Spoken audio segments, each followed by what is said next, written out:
exception of Commissioner Mew. First order of business.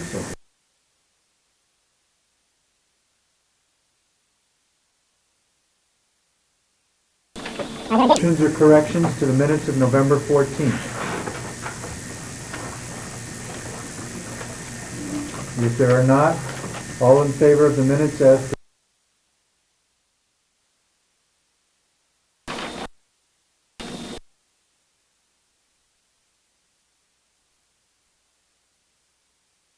initiative at Rutland Middle School.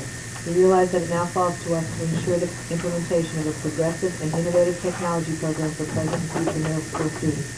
We welcome the challenge. We have waited not so patiently for a number of years for our district to find a stay clear to equip us with the tools of the future. You have done that for us, and we will now put those tools to work. Stay tuned to this channel and watch for the good things to come. Again, thank you very much. Respectfully submitted with what appears to be the entire staff, signatures from the entire staff. Thank you. Are there any citizens in the audience who wish to address the board regarding any issues? Thank you. The next item is the personnel memorandum.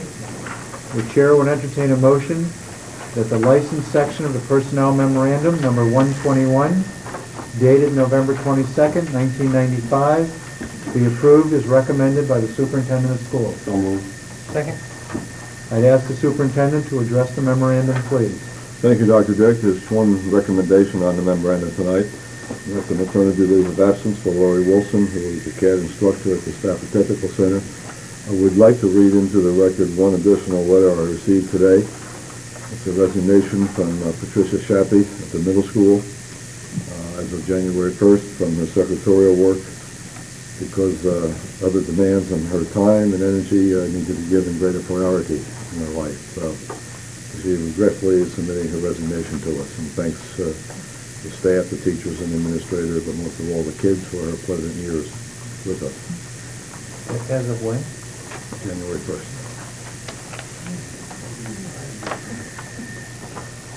Are there any comments or questions of the superintendent regarding the memorandum? If not, all in favor of the memorandum as amended, please signify by saying aye. Aye. Aye. Those opposed? Thank you. Instructional development, Dr. Brothers. Thank you again. Let me pass out something which we received today, actually, by fax. And attached to it is a backup piece which represents the final work that we did at the retreat a little over a week ago.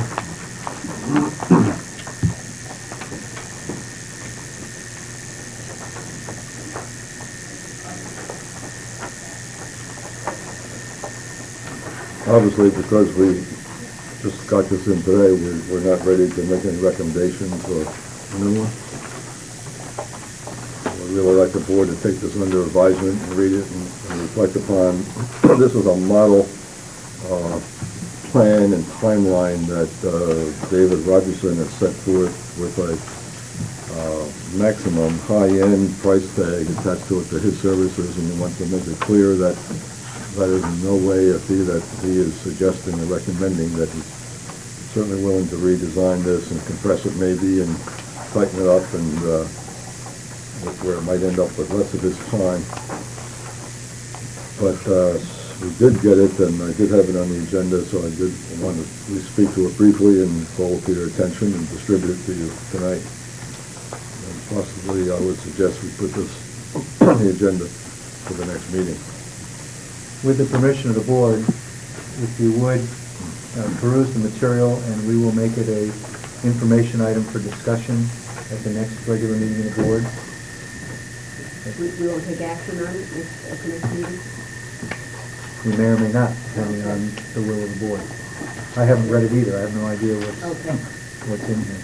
But we could potentially take action on it if everyone feels comfortable. I would presume that the majority of the board rules all the time. So yes. Is that satisfactory to the board members? Yes. Okay, it will be on the agenda next board meeting.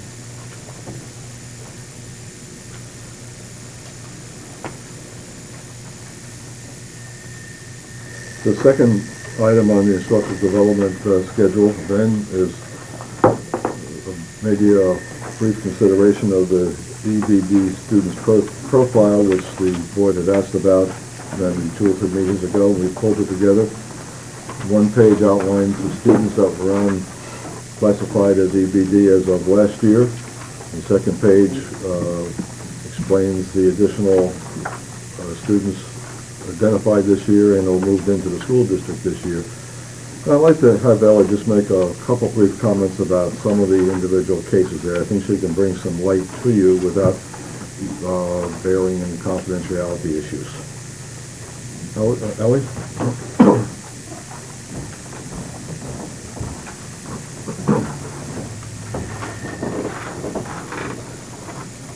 At one point, you were asking for information on where the students came from and so forth and what the status was, so that's the information that was given out to you. On the second page, I just wanted to point out to you that many of the students that we placed at VAC were new to our district this year. They had come in from out of district or from out of state, and with the information they come into our district with, because of their behavior, some of them being violent and some of them being really needy kids, we've just went ahead and placed them at VAC. Also, just this fluctuates on almost a day-to-day basis, and just for your information, 4 of the kids on the second page I found out later this afternoon are moving out of the district. So, you know, they just come and go, and that's within any district in the state, and that's the information. If there's any questions that anybody has, I'll take any questions regarding this. Specifically, I'd like to just clear up that the 4 or 5 youngsters there which are labeled coming from VHC, and one in particular from out of state. Make sure that everyone realizes that guardian or parent had moved into the city prior to the school year. The youngster had been placed at VHC. It wasn't a case where I once thought that maybe the youngster had left VAC and came into our city school system, and then the parents moved into the state, and that wasn't the case at all. Just wanted to clarify that a little bit, because that really looks like an unusual one, the one that's the parent moved from quite far away. But that parent has family in the area and moved up here in the summertime with her child. The ones that are labeled newly eligible, are those just newly identified? Yes, those were students that were already in our school district, and they had not moved in from another district, and they have been here, and they were probably born here, and they just became eligible. And that reference to the VAC program is my interpretation that all of the 5 youngsters who are in our school system from VAC, they attended VAC last year. No, They they did all not. were placed there since this summer. That's where they're located, right? That's where they're receiving their school. They're They live at home, but they go to school at VAC. That's something I miscommunicated to somebody. and we pay for that, though. Yes. But it's interesting that every single one of them, prior to this school year, lived outside the city of Rutland. What conclusions can we draw from that?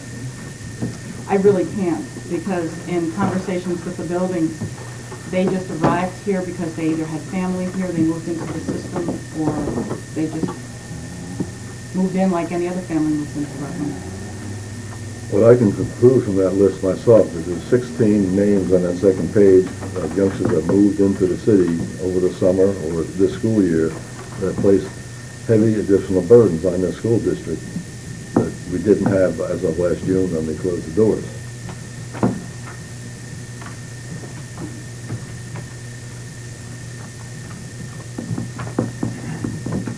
Question over here from That's right now? Can you tell me why a student might be having tutoring as opposed to be going to school?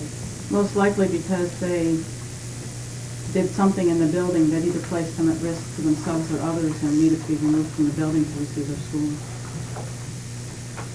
And because of the regulations regarding special education youngsters, we still have to provide your education for them.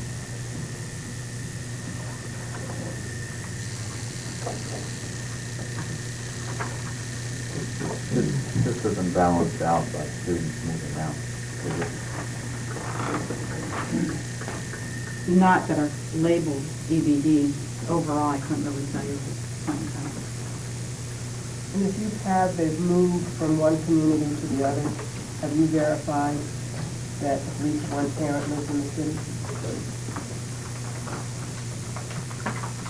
To the best of our ability, we have verified that through the registration process when they sign in at the schools.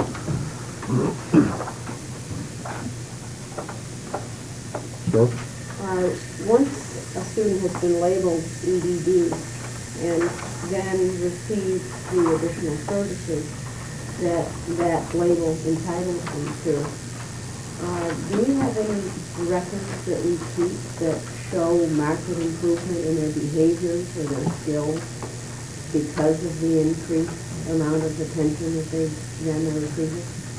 Well, most of the students have a behavior plan that is monitored by usually a special educator.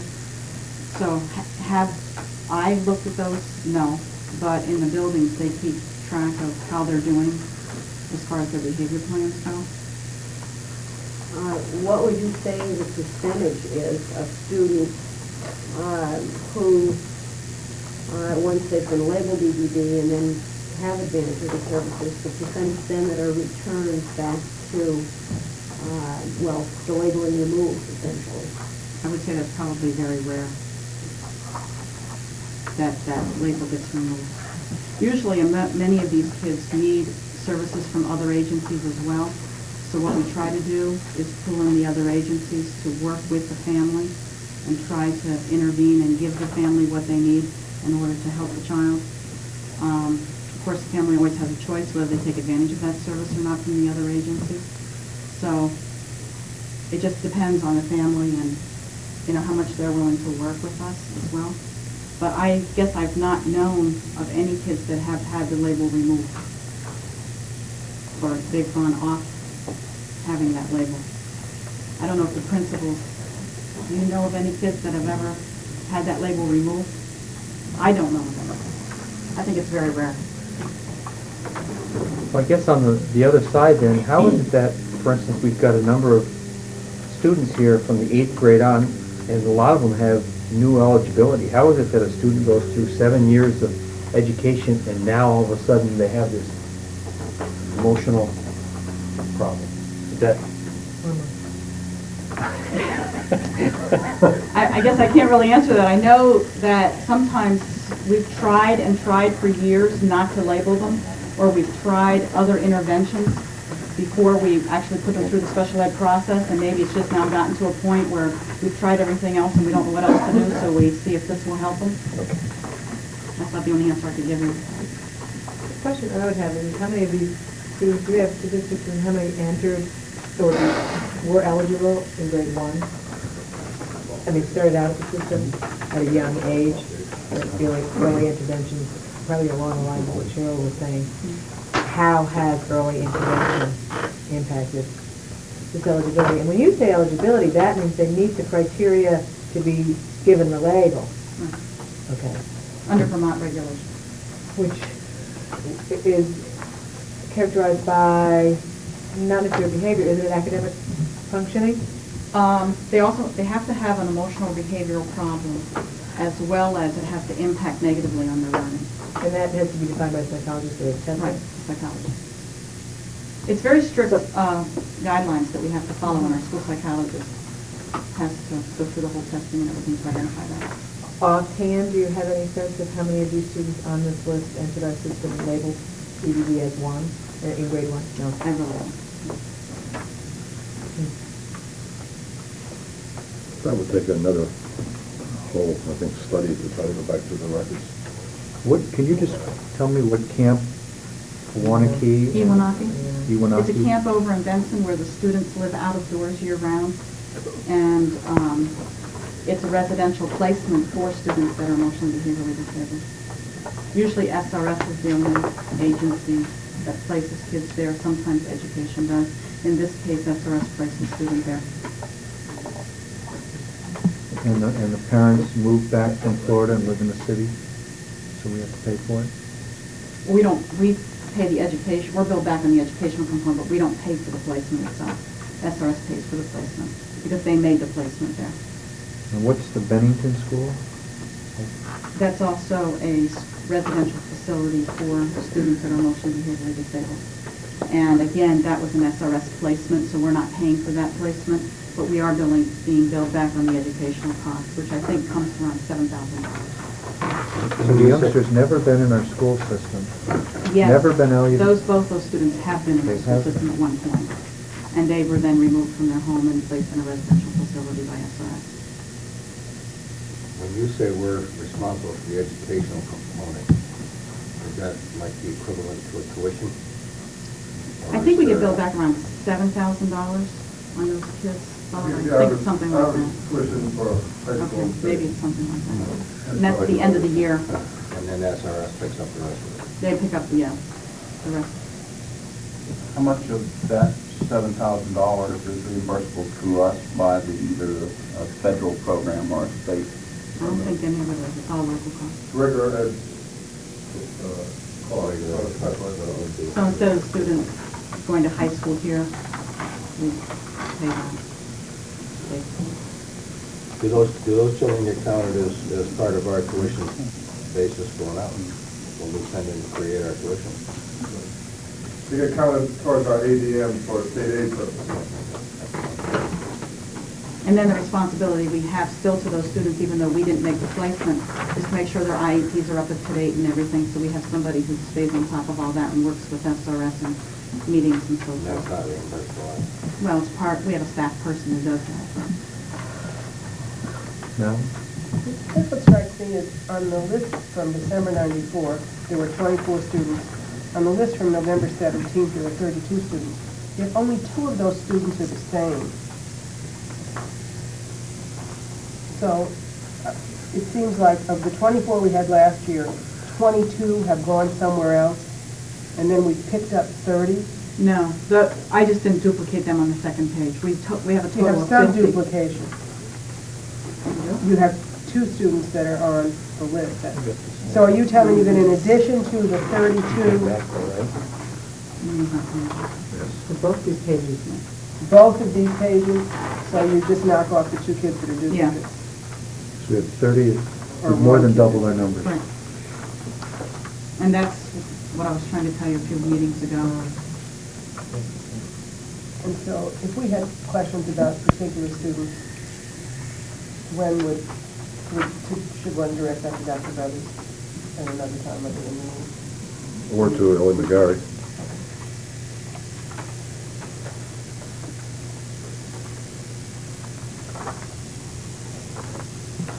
So on the first page, none of those people who were here a year ago left our district.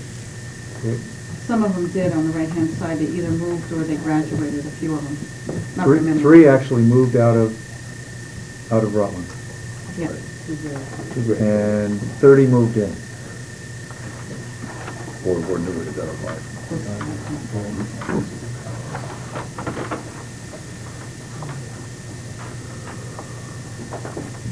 It's very difficult to document, but I have to ask the question, are we doing too good a job making this a desirable community and location for these students, in your judgment? I guess I'd have to answer that I think we're doing a good job educationally for all of our students. And do we have programs created for EDD students that are better than other districts? I guess I can't answer that. In my judgment, I think we need to have the programs we have, because if we didn't, we would have a more disruptive environment than what we presently have and we're dealing with. I don't think that's why these kids moved in here at all. That's just my own personal opinion. You might ask somebody else and they might have a different opinion. In your Knowing conversation, that I've talked with some of these families and why they're here is they just moved into Vermont. They just moved into Rutland. They picked a city. It wasn't, or they had family already living here. It wasn't because we have great programs for EDD students. in your conversations with people in similar positions in surrounding districts or throughout the state, do they see any kinds of numbers like this, proportional growth, as we've seen in Rutland City? When I've talked to my colleagues, everybody's talking about this issue. In fact, this Friday, the Southwest Vermont Special Ed Directors are meeting all day just to discuss this issue because we're all seeing a significant increase in our EBD population. And that goes throughout the state, and we felt as a region we needed to try to address this issue. I can deal with that from the superintendent's conversations I've had with people around the state. Obviously, we're not going to be able to provide services that are going to eliminate behavioral disorders. Do you have a sense of what focus? I mean, are we looking at reorganizing the educational direction for these kids? I mean, well, one of the things that we talked about, I think was at the last meeting, is we're trying to do an alternative ed program for our junior high, senior high to try to alleviate some of the pressures the buildings are experiencing at that level. And again, I believe the answer is early intervention. If we can do early intervention with some of the families and some of the needs, maybe we can try to spearhead some of this in a different direction so it doesn't get worse as they get older. But I think our society has changed, and somehow we need to figure out how we can, with the community and with the other agencies, come up with programs that are going to try to do some early intervention with the families. And I think also our Success by 6 team that we have going in Rutland is beginning to address some of that. And what can we do as a community to try to help the family so it's not just placed on the burdens of the educational system.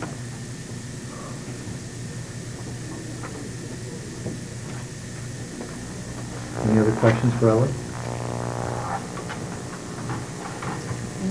Thank you.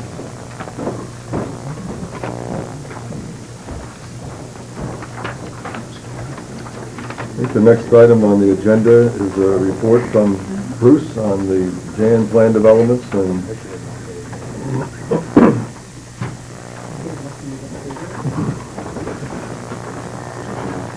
there you go. At the last meeting, I had talked to you about the fact that we were just in the process the following day to start registration. We've registered the vast majority of the students. We still probably have around 100 students that have not registered. Registrations were supposed to have been done last Tuesday. We have taken the requests that we've received. They've been placed in the computer. In the process right now of developing the master schedule. We're anticipating by the end of this week that counselors will start actually scheduling students into the particular JAN plan courses. Progress reports are going to be coming out this next week. And from those progress reports, we will then develop the list of classes that we need for remedials. Those students that are failing classes will then be required to take remedials, as I had mentioned to you before, and we'll develop them from that point.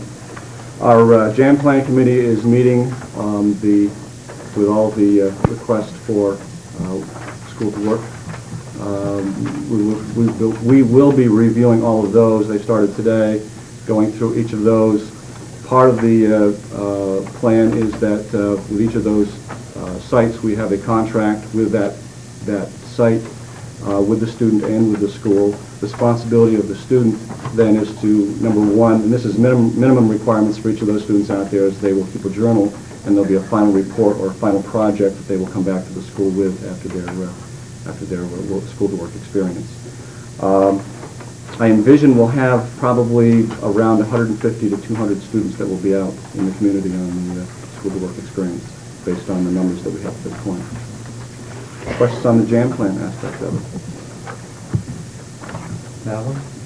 Did you look at the number of hours of what students spend in JAN plan? I think the question was raised last time regarding whether or not, perhaps the number of hours that was more equal to an actual semester, if you look at the number of hours of class meant, because JAN plan was maybe closer to the number of hours of the semester. I wondered if you had looked at that in terms of determining how you give students credit. Well, one of the misquotes or misprints in the catalog, Madeline, was the fact that all students have to get 24 credits to graduate plus successful completion of the JAN plan, so that they don't get separate credit towards those 24 through the JAN plan. So it really is it's a moot point. Well, I was thinking in terms of a student who was failing and trying to make up for it. Didn't we talk about how the jam plan grade was average? Right. And you seem to indicate the jam plan was perhaps half the number of hours as a regular semester. I just wondered if you looked at that, because certainly some people have said that jam plan is really closer to a regular semester in terms of how you do the Right. grade. The remedials are all only an hour, not the 2 hours and 10 minutes. No, So that cuts that down. that would be good. Thank you. The other piece that kind of follows into this, we had discussed as the faculty cabinet and with the staff about having parent conferences this fall. And as we kept moving along, we realized that time was running out. One of the things that we did make sure that we did with each of the progress reports and the report cards was to make sure that we sent a copy of the teacher phone numbers on the back of or one of the inserts. Teachers feel it's been very, very beneficial. We're not trying to put off parent conferences, but in looking at jam plan coming in, the end of the semester being December 22nd, we decided to put off a parent conference until the second semester. Those students who are in jeopardy obviously have there'll be recommendations going out and requirements for them if they are failing through the jam plan.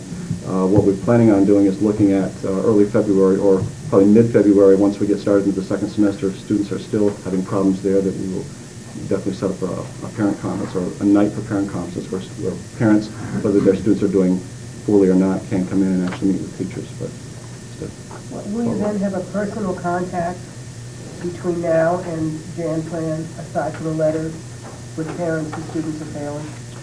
we'll send a separate letter home to the parents telling them that their son or daughter is failing in this particular course and they need to make sure that the student will be registered, and if they decide they don't want their son or daughter registered for that course, that they need to let us know.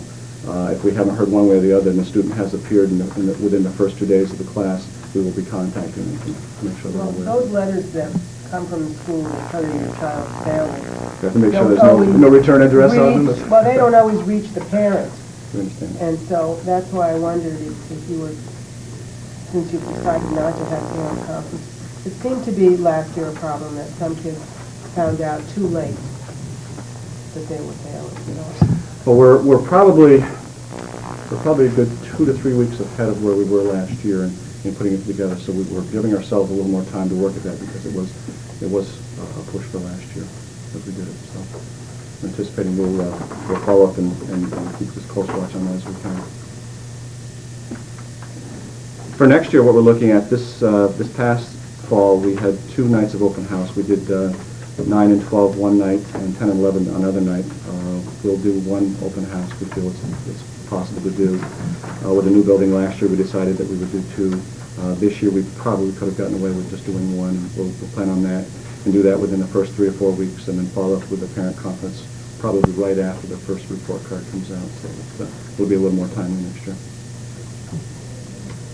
Questions from any of the commissioners?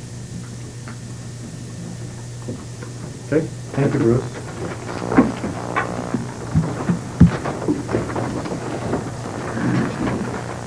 Dave, do you want to come up, please, or go through your 2 items?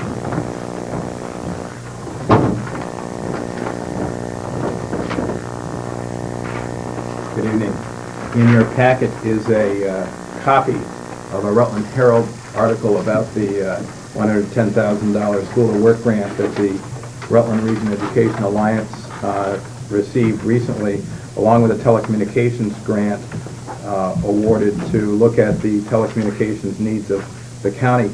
I don't think we've talked recently about the Alliance, but it's a group that the superintendent and I have spent a lot of time with in the last few months.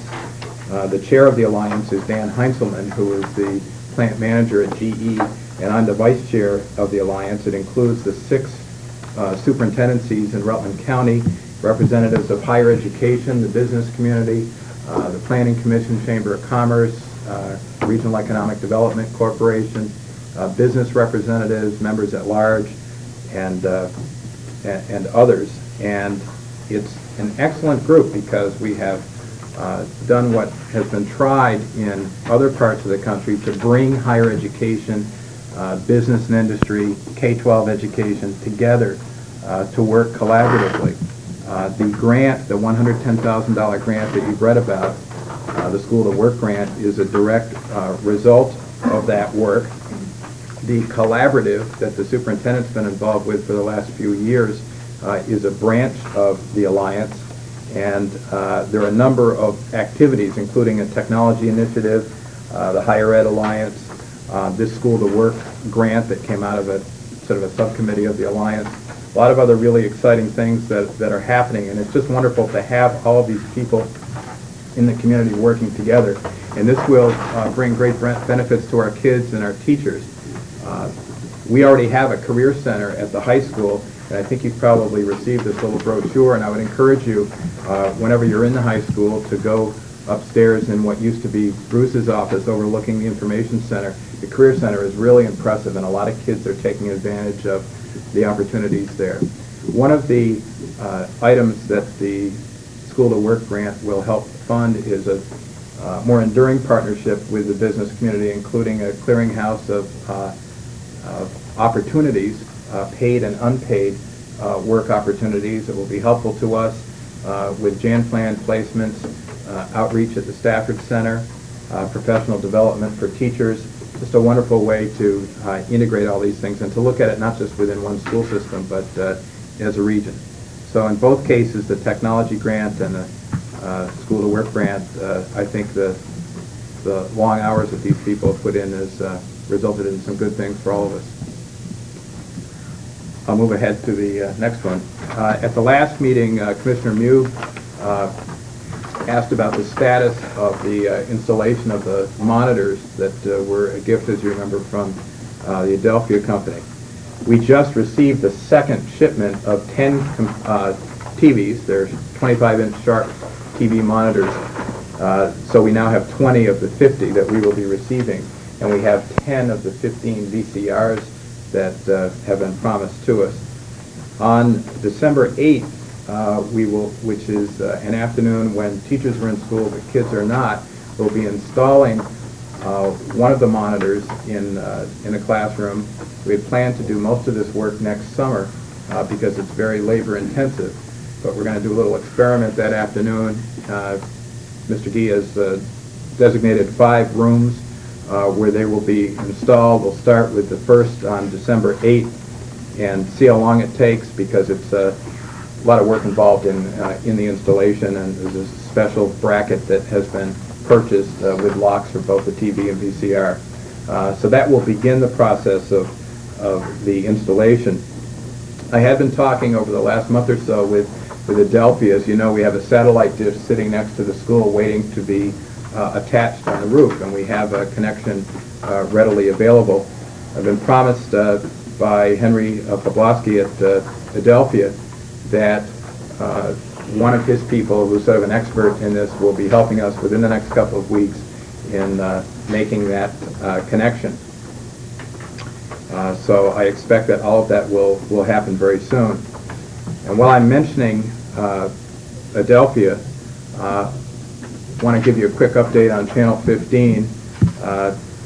Commissioner Wilkinson and the superintendent and I met with the Channel 15 board well over a year ago, actually it was about a year and a half ago, inviting Channel 15 to consider looking at a studio in the new facility. Since then, I've had several conversations with them, including bringing some of their staff members and board members through the facility. They are now on a timeline to make a decision, and another group of board members will be coming through the facility on Thursday. I'll be giving them a tour and discussing a possible home for Channel 15, which would be wonderful for us. Just to remind you what we've discussed before about the expertise and technology of the Channel 15 being available not just to Rutland students, but to all students in the area and the entire community. At the same time, there are wonderful internship opportunities and volunteer assistance for those who work for Channel 15. So we think it's a marriage made in heaven, and we hope it will happen soon. Related to television, I wanted to just give you a quick update on what I mentioned at the last meeting about the growing interest in the use of Vermont Interactive Television. As you know, we did offer the Drive for Ed course, the classroom portion, obviously, over interactive television at 7 o'clock in the morning during the first quarter. And there were 19 students up in Canaan who benefited from that, as well as our kids here in Rutland. We've had several meetings over Vermont Interactive Television. Our most recent at 8 o'clock in the morning yesterday with people from different high schools, as well as the Middlebury College professor who I mentioned last time. And we are on target to offer the course next year, 7:10 to 7:55 a.m. every day. We've worked out some of the calendar issues. Bruce and I met with them yesterday, and we're real excited about offering an introductory Russian course taught by an experienced and enthusiastic Middlebury College professor available to our kids in the VIT studio just down the hall. And that will be before the regular school day starts, and it will be a wonderful enrichment possibility for our kids and for kids all over the state, because there are a number of high schools who are interested.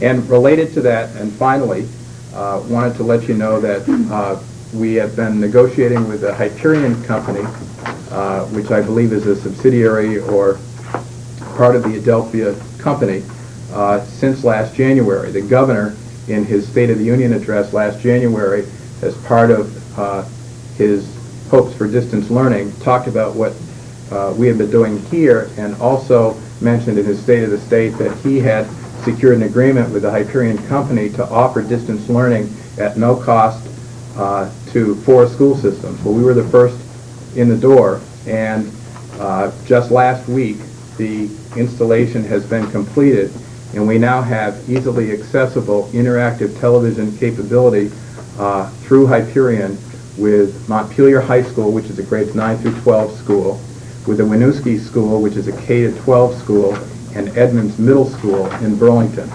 So they didn't have the technology at Burlington High School to go all the way to the high school. But that's a start. The technology has been offered to us for free. The connections have been made, and we just found out that will be starting up. And I know we've talked about this before. No courses are scheduled, but the service is free to us, at least for this year. And we're real excited about that, because it opens up lots of opportunities for our kids and for our teachers to interact with those in other schools. And that's relatively recent, and we're very fortunate to have that. That concludes my report. Thank you. Thank you, Dave.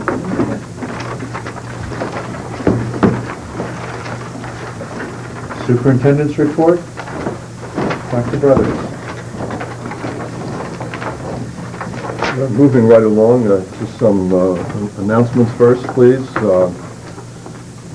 Dave made a brief reference to it. I just want to say that again very clearly for the public and parents. On December 8th, Friday, which is before our next board meeting, we will have our next release time teacher in service day, where the youngsters go home about halfway through the day. So that's Friday, December 8th, for the next release day, in service day for teachers. Secondly, I included as an item of information, and perhaps sometime in the near future we should talk a little bit more about it. The second copy, really, it's supposed to be the final copy of the Cost and Quality Commission's report. I just want to mention there's couple fairly significant different pieces in there. And one of them is dividing the state up and organizing the state around 12 to 20 educational management service areas. An example of an EMSA, or EMSA, as it spells out in an acronym, would be the entire Rutland County serving under one superintendent.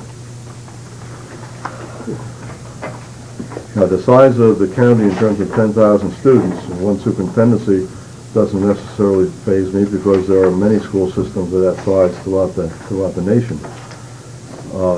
And he'll be retired. What has to be worked out are all the details of how that whole unit is organized and pulled together through legislation.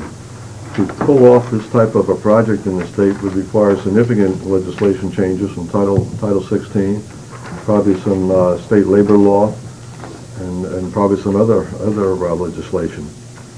And it is certainly an interesting approach, and I, for one, support investigating that whole concept a lot further.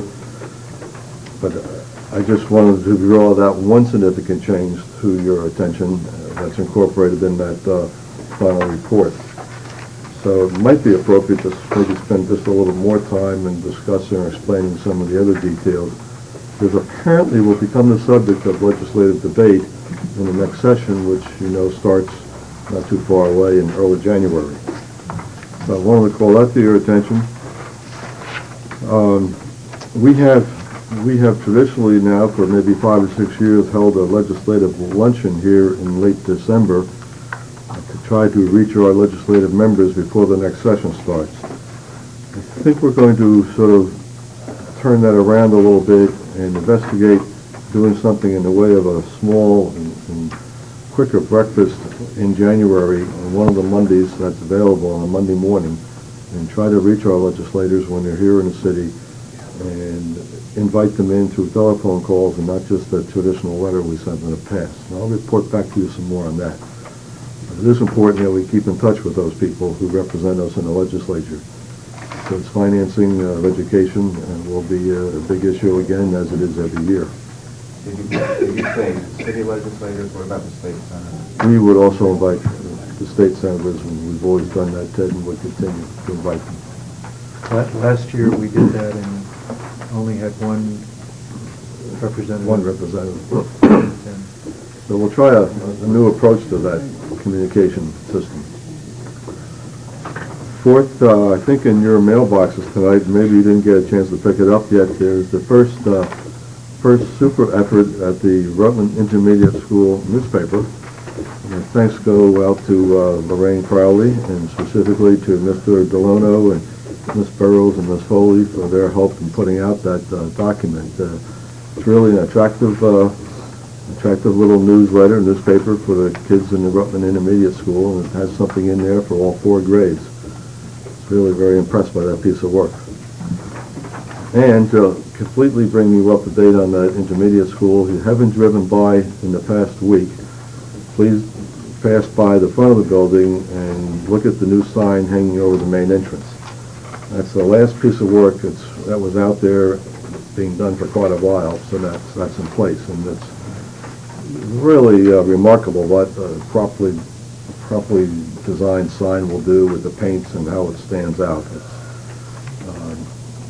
It was the same craftsman who did the signs up in the Stratton Road project.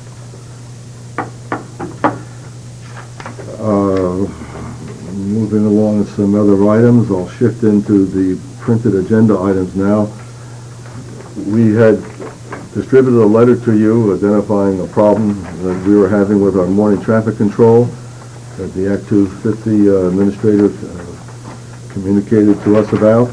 We were a little aware of some of the morning problem, but to be quite honest with you, I wasn't aware of the number of days that we were missing the officer in the morning. I've been in touch with the City Police Department, with Chief Holmes, and they're just reaching a point where they can't guarantee the same type of service that they had last year, even though we pay for it on an overtime basis. So we have contacted the county sheriff's office, and it was a county sheriff that was there this morning, and will be there from now on, or at least till we get some other arrangements in place. But it is really important to have a person at that driveway entrance supervising and directing traffic, and I think the personnel will need some continual experience as they work that shift, because I knew them for the person that was there this morning. It was a new job, and there was still some backup and some delays at the intersection. So we'll continue to work on that and try to perform our role in helping traffic flow better on Stratton Road in the morning time. And just as an aside, we have submitted our first 2 reports on the afternoon situation to the Act 250 Commission, and the third and final, the 90-day report, will be going in later this week. And with a brief summary, the afternoon traffic dismissal is not a problem without any police officer there. It runs very well, Hasn't been any safety issues, there has not been any accidents. There's just really not been any kind of a problem whatsoever. Outside of the first couple days and when the fair was in session, and later in September when I think we had some excess leaf peeper traffic coming along Stratton Road. But I was up there today, for example, at 1:40, just watching the traffic dismiss, and within 10 or 11 minutes, any congestion that did exist, and it wasn't even backed up into the driveway from the traffic light, was dissipated, and things were flowing perfectly normal again by 5:02. So, number 2 on the printed agenda, I talked to you last time about the Northwest School parking lot problem. We did also, in the meantime, receive an inquiry and offer from one of the military personnel associated with that installation out there on Pierpont Avenue. I'm not sure what unit it is. But we had investigated getting some military help years ago when we were planning the new high school on Stratton Road. And it is really complicated to get that free help to do a job like this because you have to go through the statewide ASME Council. You have to provide all types of guarantees that you're not taking or other people off the labor force. And our inquiry several years ago proved that it was just not a worthwhile way to try to get a job done. And so we have gone ahead and advertised and received some bids, and my recommendation to help us solve a problem out there, to extend that parking lot south, to be my recommendation to award a bid to the Elnicki firm for $3,496 to add 18 parking spaces to that parking lot, which will help create a better, safer situation for this winter season coming up. And we will pay for that out of our operational funds. Have a motion to that effect first. So moved. Discussion, Cheryl. South, does that start to encroach on the playground area at all? No, it will run up to maybe 15 feet of playground area, or maybe 10 feet possibly, but it doesn't reach out. It doesn't impact any area that's now being used as a playground by the kids. And we've actually looked at that carefully during the lunch period with John. In fact, John is here and can testify or explain that himself. Who will park there, John? What is the anticipation? It still has to be faculty and staff, and we still will be overflowing the bit. We would need about an additional 25 to 30 spaces to make sure that there is no on-street parking by faculty and staff. And then, parents who come to drop off and pick up are still going to be parked on the street. So this is basically to create space so that current staff parking on street can be moved Correct. off street and allow more drop-off. And we're using the back driveway right now, grass next to it that I don't think will be available when it snows. Or in March and April.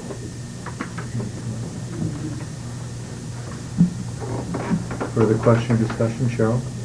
Was there, did anyone look at turning the north end into parking? It would seem as though there would be more space available in that direction as opposed to the other direction.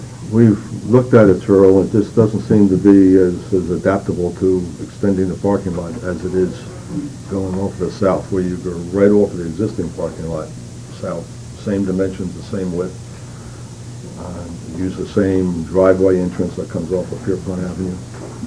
The other way, you'd have to actually curl around the building to get the same number of spaces we're talking about here. It just doesn't seem to present the same effective way to do it, in the judgment of Hayden Bride, myself, and John Stempeck, and we've looked at it over the weeks. I think we severely impact the drainage problem with our north neighbors. We try to level all something out there too. Unless we did a massive, draining project that kept those runoff from going down there. Because it's a house right bordering that north property. So you're still going to end up with cars parked out in the street once it starts? Undoubtedly, yeah.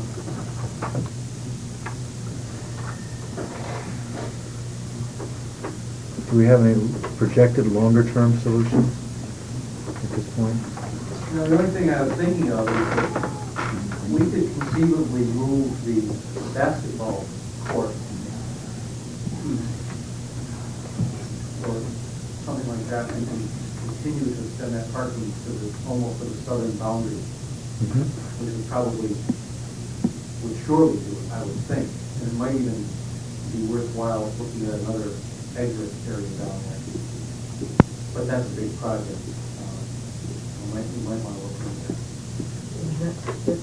First and second graders aren't playing basketball, or have you adjusted those? Not very many. I can't imagine, I mean, maybe.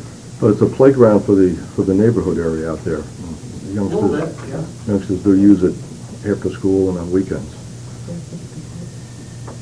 How about behind the state library? Have we ever contacted the state library to see if they'd mind if we parked behind it?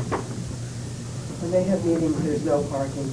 I mean, they don't have space for everyone to attend the meetings there.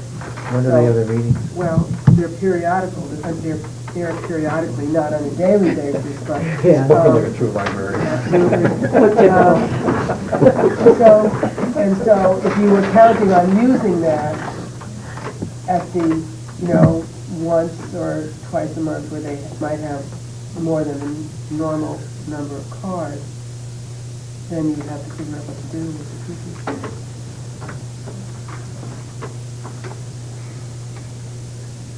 How many staff members do you have there?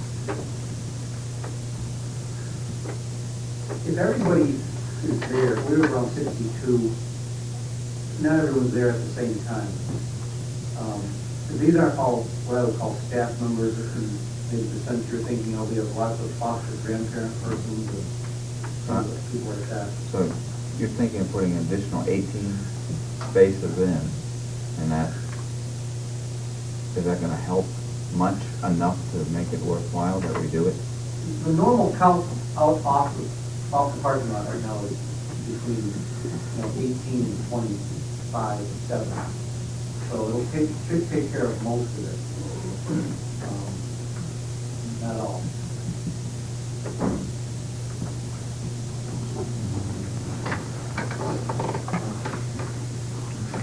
Further discussion or questions? Cheryl? Is the plan to pave this year, or did you say just gravel? You can't pave right now. You can't Yeah. get the blacktop anymore. They closed that down for the season. So we would just, this is just to excavate, put a base in, put a gravel top on it, and it would be pavable sometime later. This would be a temporary measure to help us through this winter season and until we can pave it and perhaps even take it a step further, as John was talking about, next summer. But I strongly encourage that we do this now to help us get through this season, because this is a problem that's really sprung up on us, sort of unnoticed. It is a dangerous street when kids are coming.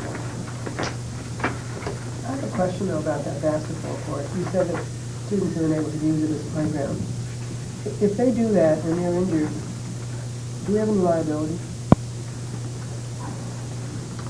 I suppose we probably do, Madeline. We have playgrounds with all our schools that are used, and I'm sure that our insurance coverage must protect us against that liability, against that risk. Because they're unfenced and they're open.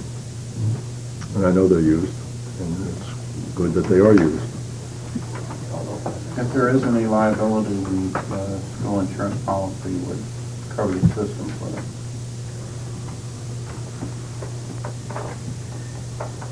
If there's no further discussion, all in favor of the motion, please signify by saying aye. Aye. Those opposed? No, thank you very much. That'll be a big help to us, and we'll get moving tomorrow. We'll probably get the work done by this week. That's the FP Elnicki, Inc. They were the logo. Yes, by far. The next item on the agenda is to seek authorization from you, as superintendent, to sign this memorandum of understanding between the district and ASME. 2 years ago, the federal government passed a new drug testing law for over-the-road truck drivers and bus drivers. school bus drivers were not brought into play here until January 1, 1996. We have been meeting on a regular basis with ASME personnel since probably September to work out and hammer out a really nice agreement, which is probably a pilot type agreement for the state of Vermont, because we've heard through sources that many other places in the state are still grappling with this and trying to get organized. This is a random drug testing procedure where, beginning in January, 4 times a year we have to test for certain types of drugs, and then at some other points of the year you do some alcohol testing. It's random. People would be drawn in a scientifically drawn manner. Their names would be drawn, and then they would be so notified that day to appear at the doctor's office for the testing procedure. The doctor's office that will administer this is the Convenient Medical Center up on Main Street. They are in fact geared up and have been doing it for the past year for some of the trucking companies in the region. So our drivers are very much aware of this, and this is, if Bill Mube was here, he could very easily tell you this meets all the requirements, and it's simply now ready to be signed and put into place. Chair would entertain a motion to authorize the superintendent to sign the memorandum on behalf of the board regarding the district and ASME union agreement. I would move to do so. Second. No? Yes. Is there any timeline on this memorandum? I mean, is it good through the end of next year, or is it good forever? It's good forever until the law changes. It would be attached to the existing contract between the district and the bargaining unit and remain a part of that contract until something superseded it. This is federal regulation. Yeah, I know. That's why I'm kind of concerned about some of the things I read in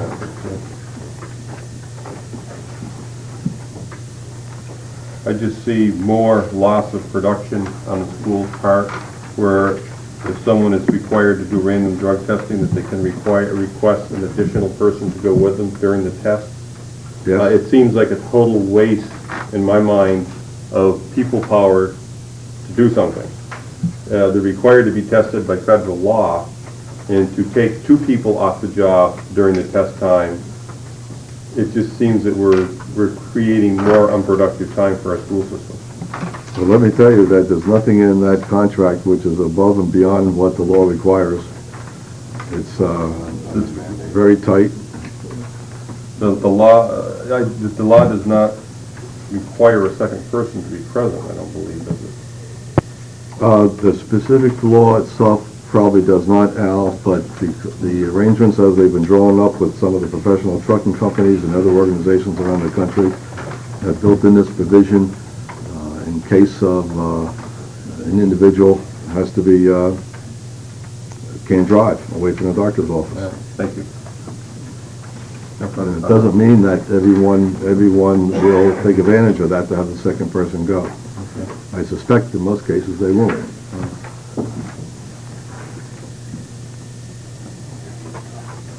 Good point, Ricardo.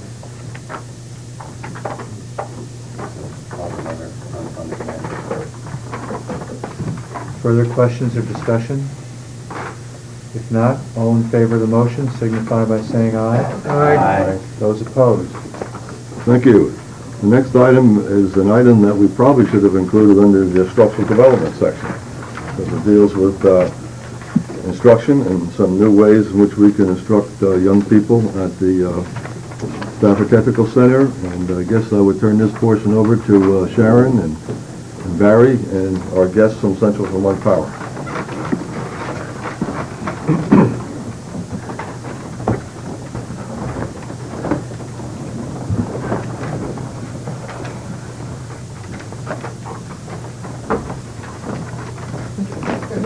The gentleman doing the distribution is Jack Crowther. Many of you know Jack. Mike was one of our teachers at Northwest School. When you read current literature about things education should do to make sure that they are preparing students for the technically updated world, and when you read in some of the current magazines about how can schools and business become partners together in projects. You wonder how you can embrace that much more heartily than you've done in the past, and I guess we have a real good example here tonight to share with you. And I want to say that CV came to us. We didn't go to CV, which I think makes it even nicer, because I think in education many times we're going out to business people and saying to them, how can you help us? We have 4 people tonight who have been actively working now for 2.5 months, 3 months almost. And I'd like to introduce them. And they're going to share with you a short-term project that we're going to be doing with Central Vermont Public Service that is a real excellent community service project to be done around the holidays. That's going to be using some of the equipment that we are getting from CV, and then a very long-term educational project that has lots and lots of potential for educational growth for folks. Dick already introduced Jack Crowther, and Jack's certainly familiar to lots of folks in the Rutland area, and he is the communication representative from Central Vermont Public Service.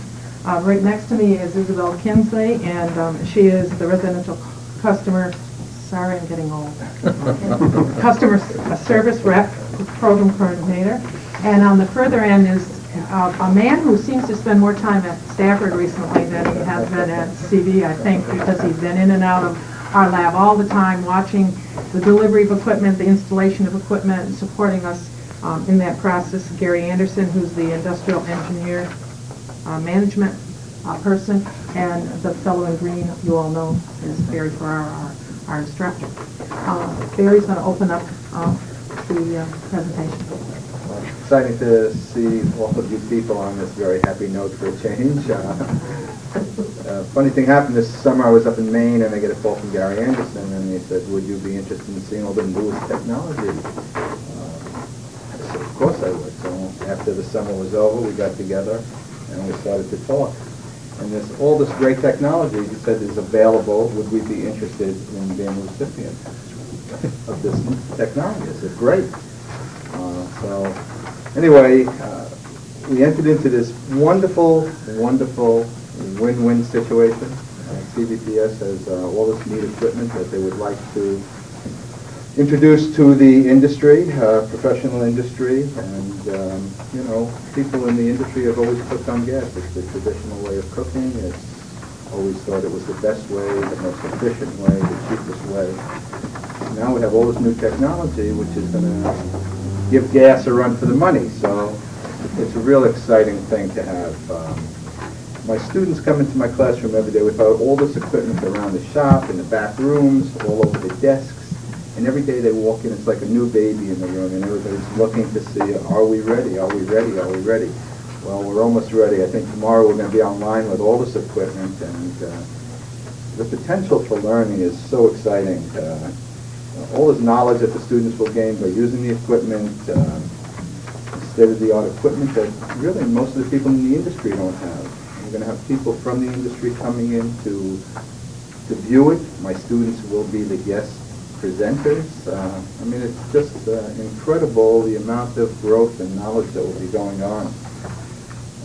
We have manufacturers of the equipment are coming down to do workshops, which will include the students in it, which is also very exciting. We're going to be exposed to all these professional people. New England Culinary is involved in this. They're going to come down with a bunch of their chefs and work with us and our students. Working with Gary's an industrial energy management engineer. I mean, my kids probably never even heard of that terminology before. So it's just such an exciting opportunity for all of us. Little side things, the equipment is going to be metered, so the students will be able to compare kilowatt hours, and you know, maybe at some point we can get into costing the price of using electric equipment to gas equipment. It's incredible. To name a few of the pieces of equipment, we have electromagnetic induction cookware, which there was a quote that I just took from one of the packets here, is where you can cook a meal through a dollar bill without it singeing a hair on George Washington's head. Flash bake ovens, which is cooking by light. Double-sided cookers, where you cook both sides of the product at one time. very fast, very quick. And one of the side effects of this is that a lot of this technology doesn't, you don't need any grease, you don't need any oil, you don't need any fats to cook, so it's a heart-healthy thing. I mean, it's just going to be so many positive things. I mean, students are going to be able to work with recipes and adapt it to the new cookware, see if our old recipes will work. I mean, I could go on for hours. It's a real exciting collaboration, and it's just something, myself as a professional, I have never seen any of this technology. So I just think that my students have all this opportunity to learn, and then when they go out in the industry, they're going to be prepared. So it's just pretty exciting.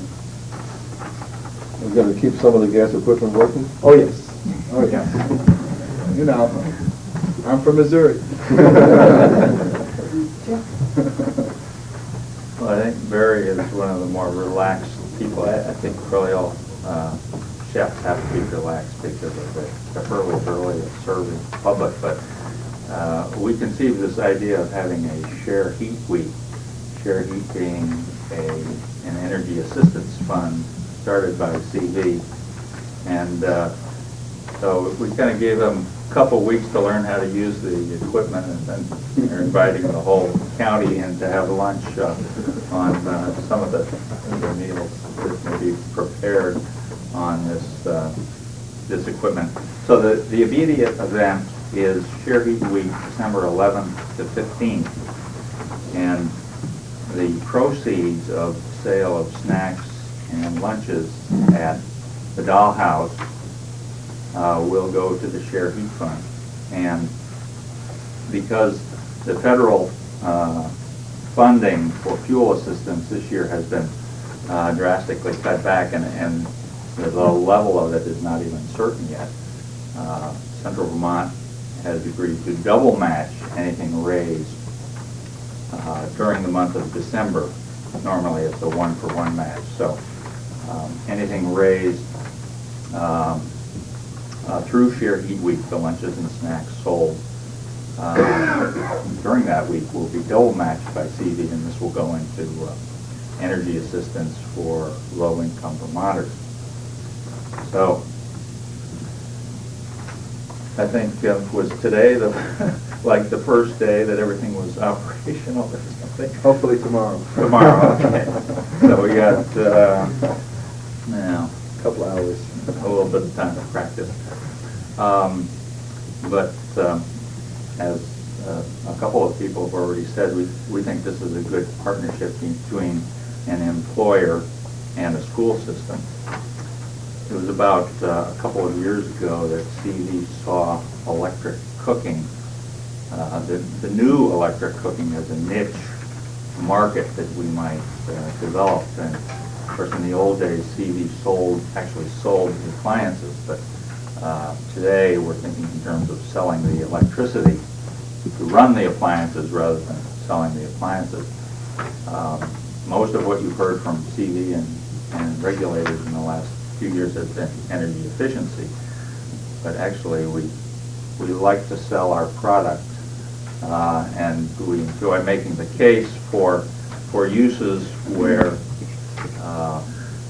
the electricity is being used efficiently, and in many cases with environmental benefits, benefits to a work environment, and that sort of thing.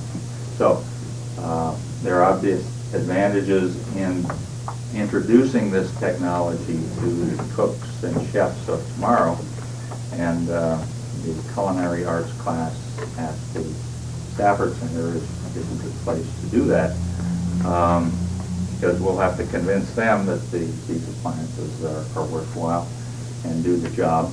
And we've also presented the same appliances to the New England Culinary Institute in Montpelier. So Stafford and Montpelier both have identical, or fairly close to identical installations. I'd just like to say that Isabel Kingsley is our contact with the community action agencies in a certain territory which distribute the share heat funds to low-income Vermonters using a set of criteria. So if you have any questions on that aspect of share heat, he'd be glad to help. And Gary is the expert on these appliances. He's learning along with Barry in some cases new models coming out that maybe you're seeing for the first time, but he's got at least one or two of them at home, so he's a believer, and he can tell you about some of the features if you have any questions about the specific appliances. But thanks for inviting us. And like Jack was saying, is that a lot of these appliances not only are just commercial, but they are coming into residential now too. Like one of the more exciting ones is the flash bake oven by Quadlux. It cooks with light from the inside out and cooks with infrared energy from the outside in. And I know that company is working with a residential mass distributor to get that into residences. And the induction units are really good. And like Jack was saying, I mean, every time I turn around, I went to the New York City restaurant show down there. And just from that show, all of a sudden I had another version of the brand new flash bake that just came out in the mail up to Barry. Called him on the phone and said, "Hey Barry, your electrician, you could hate me, but I've got another unit coming." But anyways, if you have any questions of me from any of the technology, I've learned a lot of this technology because I deal with a lot of national account chains and some of the burger chains and like Wendy's and they're all going to a lot of these different pieces of equipment. So I don't know what else I can really get into. I can talk about it forever. But come up to the dollhouse. Yeah, I like this. Maybe I'll put my CV hat on because I have the Rotary Club would be fine. You have my Rotary hat on, sir? I have been behind the scenes on the working of this project, and a couple of things I'd like to comment on. It really is a win-win situation because what happens from CV's standpoint is that we get a chance to have the new electric cooking technology in service and available at a place where it's neutral for professional restaurant people to come in and see how the product works. It's a win situation for the Stafford because they end up with $40,000 to $50,000 worth of high technology cooking equipment that they have available for their use. Also, they get the people from the Vermont Culinary Arts and professionals to come in, see the Stafford state-of-the-art kitchens, and the students get to meet professionals and restaurant people in the area where they will be soon going out into the workforce. So it gets them a lot of exposure. The cooking equipment that we do have at the center is very energy efficient. Gary, how long does it take to cook a pizza in the flash bake oven? Well, anywhere from about 45 seconds to a couple minutes, 3 minutes. So as you can see, we're in a normal gas type oven at a pizza shop. It will take 20 to 25 minutes to get your pizza. We can now cook them with the lights in about 45 seconds. Very high energy efficient, energy saving products.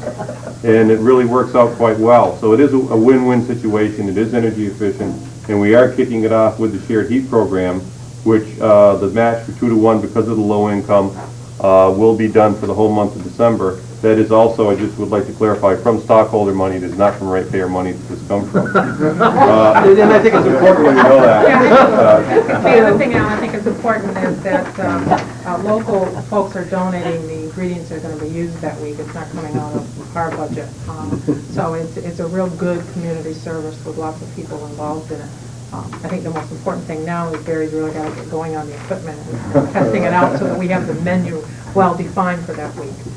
There's going to be radio spots that CD has worked on, and I read a couple of them this afternoon before I left the facility. Radio spots plus was it Tuesday from 11 to 12, WJJR is going to do a on-site live broadcast. Let's talk about accountability there. On the line. Yeah, right on. The other thing is after this week, what I really like about it is that outside of various students getting a chance to learn all this stuff is that other restaurateurs and anybody that's interested in using this equipment is going to be able to come in during, when it's not available or not in use by students, come in and hands-on try this stuff. Instead of reading about it in a piece of paper, they can just bring in their own food and give it a try. Thank you, and we really appreciate all the work CV's Come for lunch. The CV seat on the board. Albie Davis lives.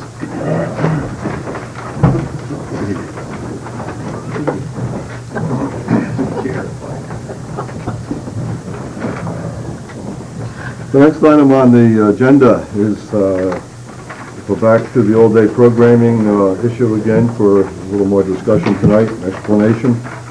We offered you some information in the packet, some more additional descriptions about the justification for the programming. Thursday morning, the Regional Advisory Board will be meeting again at one of its monthly meetings, and we'll be hearing a recommendation from this committee, what you saw in the packet, to move forward with this project as soon as possible. That subject is going to be a great debate on Thursday at the Regional Advisory Board, because there are still a lot of issues that we have to closely examine, and most of them, I have to tell you, deal with the whole financial structure of the whole system, because it is very, very complicated as we look at tuition rates and costs for Rutland versus the sending schools, and we just have to make sure that we're getting into this thing in the right way the first time. To talk about the issues that we did discuss last time, basically cafeteria and classroom time for vocational students. The cafeteria problem, after we look closely at that, doesn't seem to be a problem for us, and let me explain it to you this way. The way our school is operating right now, the lunch program starts at about 11:45. In fact, it starts out at 11:45.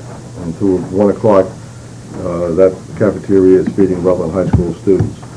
From approximately 11 to 11:45, we could very easily handle the number of students that would be in this vocational program, either one large lunch or two possible small ones. The capacity would be, the number of students we'd have in the building the first year would be a maximum of about 360 students. 90 of them which would be Rutland High School students. So we're really talking probably about 270 additional students that would be impacted with the lunchroom service up there.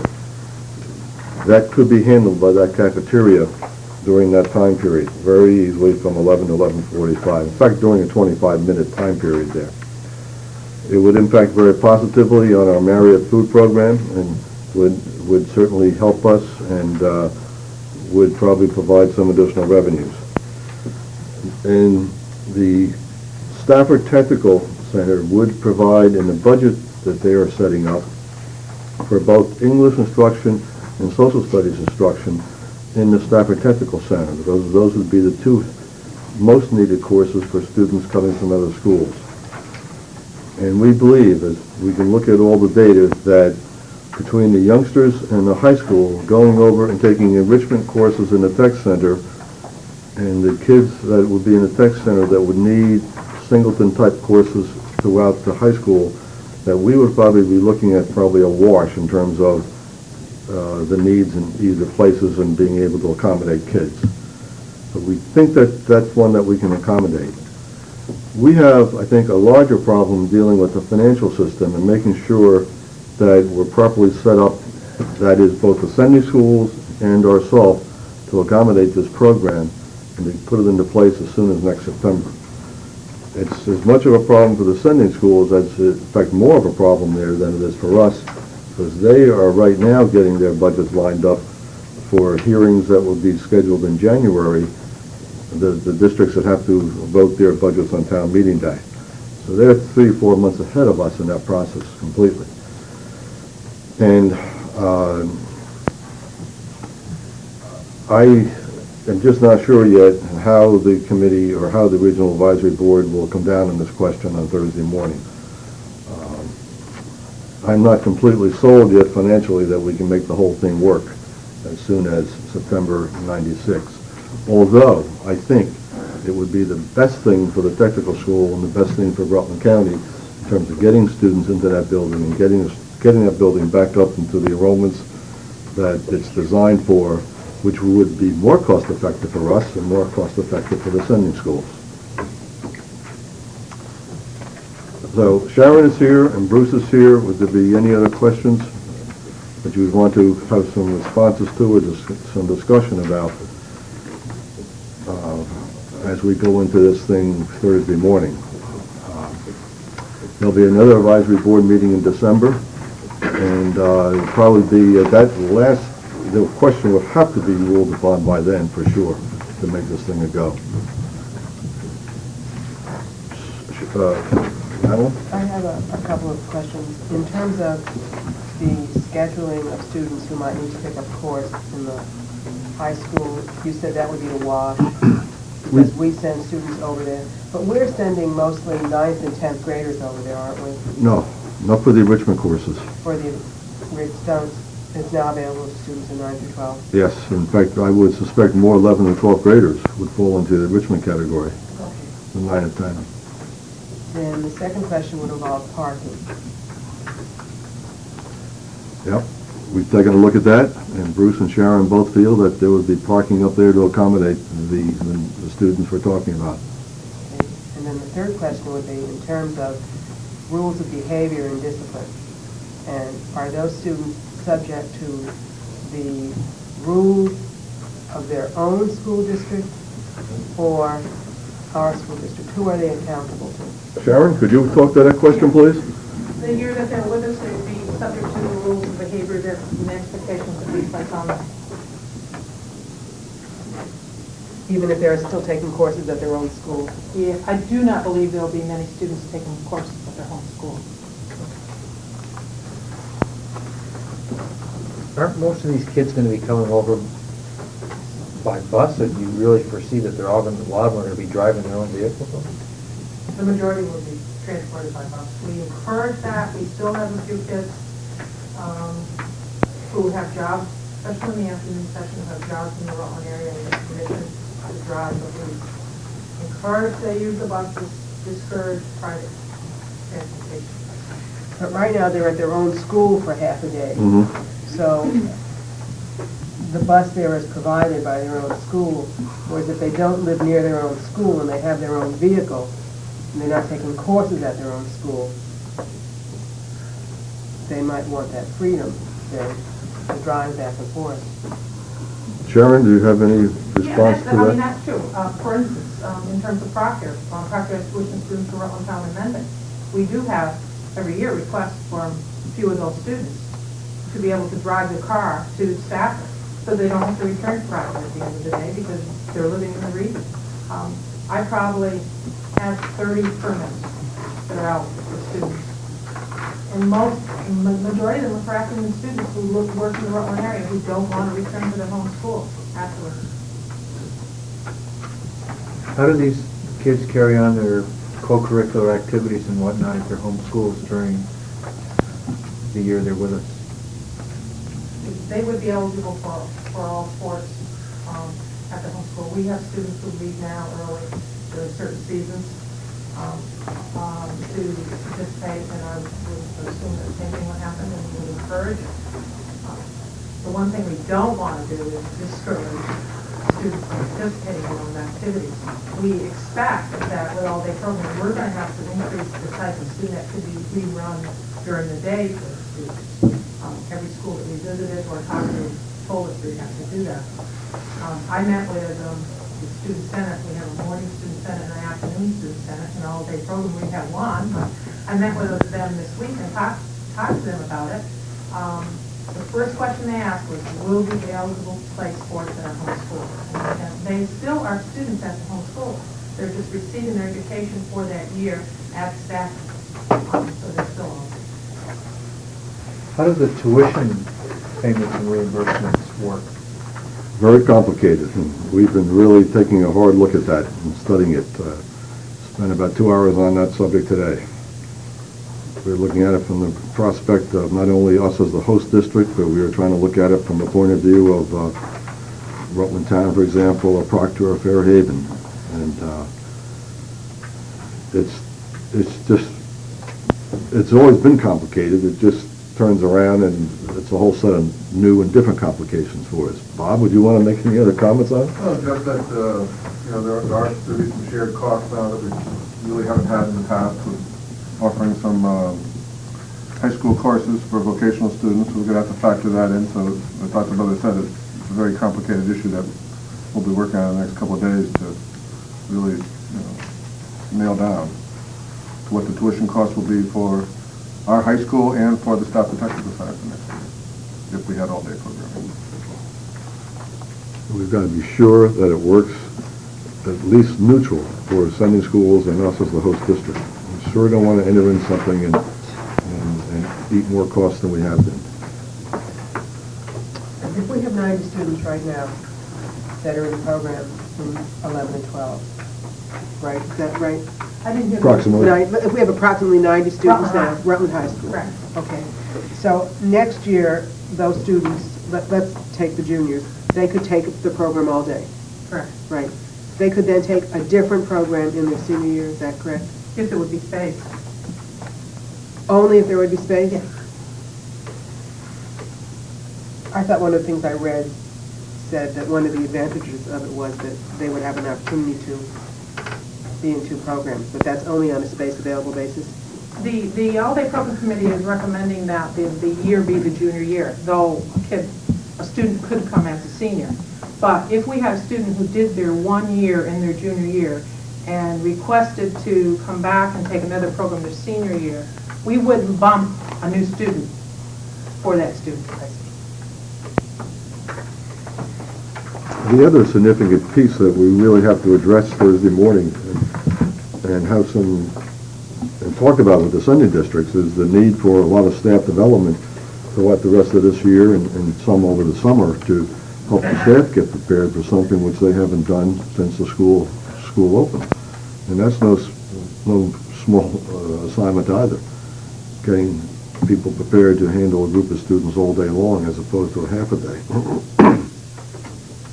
So one thing we would have to do is build in some all-day staff development days in the tech center for the second half of the school year, so that all the different high schools would have to be willing to keep those students for that day back in their home school and do something with them. We simply need time. We need time to get the staff ready. And it couldn't be just all left to the summertime. I'm not talking about a lot of days, maybe 3 or 4 days scattered throughout the second semester. And would those students be obligated to follow the Rutland City calendar regardless of what their homeschool calendar is? You mean next year? Right. If there's all-day programming. My recommendation would be you develop a calendar for Stafford Technical Center, and the students who are coming all day would be expected to follow that. And I would hope that would certainly match closely with the school that we're going to have to use for services to be able to offer all-day programs. Which is Rutland High School. Right, I certainly understand that, and that's what I meant. But right now, students don't have to go if their school doesn't have school. And some schools start earlier than us and get out later. And so would the Stafford students understand that they would have to follow the Stafford Technical Center calendar? That would be our communication to them and their parents in the school district. That's just one of the many strengths of making this change and having the kids there for the entire program. The schools that have done it have told us that they had increased students' attendance by moving to the program because of less conflict with extended school schedules and also because the people in their life to be there. Well, we'll be reporting back to you in 2.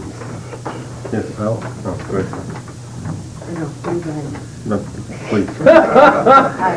As far as enrollments at the Stafford Center and recruiting, one identified problem in the past has been the willingness of some of the sending districts, and I think in some respects perhaps our own district as well, but the willingness of guidance counselors to recommend the Stafford Center programs to particular students who might benefit from them.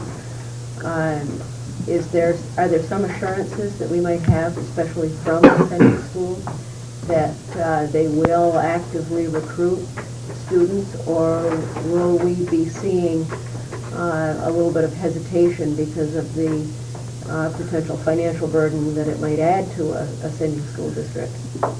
And how can we remedy that? Well, I don't know how we can remedy that concept that you're talking about, of a counselor dealing one-on-one with the kid and either encouraging or discouraging them from attending. I guess the one thing that I could say, and I mentioned at the last board meeting, when we looked at the concept in ADA, it was us internally looking at it, and there was no one there outside interested. That's not true now. That all the schools are very interested in it, not all, majority of all of them are very interested in it and very supportive of that and of the concept. So I would hope that the leadership of those schools would support that down through the encouraging the students to enroll, and the working out on certain kinds of activities that have to take place at their school so the students can attend, looking at the scheduling, if the kids do need and something at the home school, when it's going to be placed in the schedule, all those issues. I feel, in fact, I didn't think this thing would come this fast. When we started talking about it, my thoughts that it would come along in probably January, February of this year, that there would be a move to say 97 start. The encouragement to move it faster has come from the Sunday school show. But you're right, the Sunday schools have got to support us in this concept.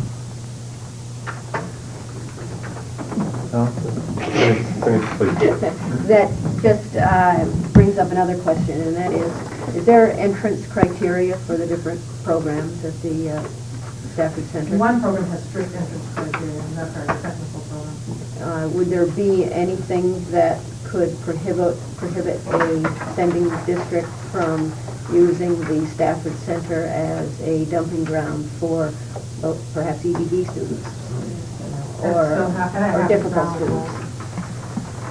Now, wait a minute. That was going to be part and parcel of my question, so I'd like to explore that a little bit further.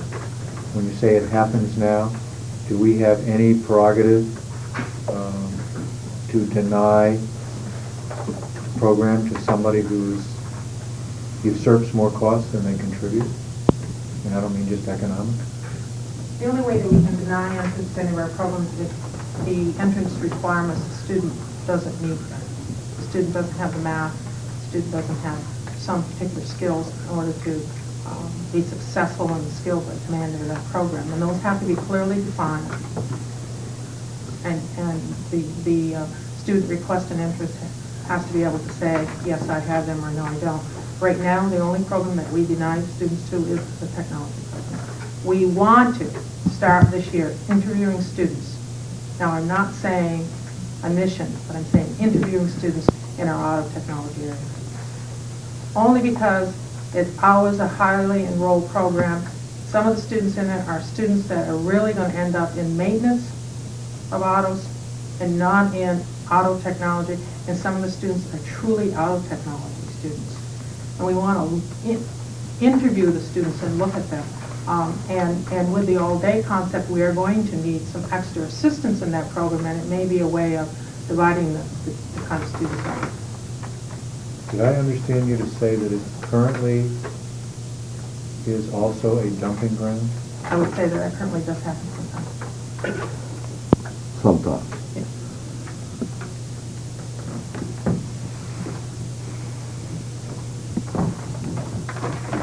Yes, mine was more of a comment, and the comment was that part of building this new high school attached to the Stafford Technical Center was to begin the full utilization of that technical center. With a area of ours such as the demographics of our area, where we're primarily a service and technology-oriented area, I think that the all-day programming and the full utilization of that Stafford Technical Center is very important to the education and the well-being of the whole Rutland area. I know there's a lot of details to work out and a lot of things to smooth out, but I do commend you, Dr. Brothers, and the whole group for moving forward as fast as you can, because I do think that for the viability of the whole Rutland area, that an all-day program at the Stafford Technical Center is critical. So congratulations. I know there's a lot to do, but I'm very strongly in favor of it. One other question. Current juniors who are in the half-year program, what will happen to them next year? The transition year is an unusual year, and we wouldn't really get a feel of the full all-day programming until after the transition year. When we first started the discussions with sending schools, it was thought that they would want their seniors to complete in January and return to the home school, because seniors will come for that full day that senior year and will have completed the number of hours for certification. Most schools have said, we don't want the seniors returning. We want it, some, if they have to, pick up some graduation requirement. The majority of them we'd like you to provide for. So we have built into the budget at this point in time our apprentice coordinator that would work on apprenticeships for seniors. And in fact, a couple of the seniors at the Student Senate, and their students from the building trades, electrical plumbing area, they said, you mean I can work all day at that point with an electrical plumber, or I can work all day on a construction site? They think it's a wonderful idea. So, in most cases, schools have said we want the seniors to be there all day that first semester. The first year, the whole year. And only exceptions would return to the home school. So those students would get a year and a half of the technical center? They would get an extra half year than they would under the old model, correct? They would still receive the state reimbursement. They would not get the state reimbursement. John. Sharon, do you see any change in the types of courses that would be offered if we go to full day, or we're going to keep the ones we've got? Well, I guess what I'd say to you is that the first year in the transition, Right. I wouldn't want to add any new programs. I think that the transitional year is going to be a very demanding year. Right. And if we should try to pull that off by next September, we're going to be nonstop just getting organized, enrolling, recruiting. I would like to see our whole area of technology principles and applications area enlarged, and I am working with those teachers on that. I think we can do some of that within the all-day schedule and not really add a program, but expand certain kids' schedules. For instance, students in manufacturing technology, we're working on expanding their courses. They're taking CAD now. We want to add the tech math to their curriculum. And I think the all-day schedule will allow us to do it. But to say, are we going to change programs? Not that transitional year. Do we currently have programs that don't lend themselves to an all-day program? We have some programs that some folks in the delivery of technical education would say do not lend themselves as well. However, and other folks argue with me that it's the personality of the program instructor on whether the program lends itself well or not. Some people would argue that the business data processing, office technology areas don't lend themselves as well to an all-day delivery. But then I talked to one director and one teacher at two of the centers that are doing it, and they said, yes, it does, because they build their relationships with the business and industry, and students actually go out and work in the process of the training. And so it lends itself very well. So I think the production-oriented programs certainly lend themselves the best to it. And all those programs that are off-campus programs are going to, the growth of kids in those programs, I think it's going to be phenomenal. We can actually send them away for a day. I mean, right now, the kids go to the hospital, they may go in the afternoon, and the bedside care, most of it's provided in the morning.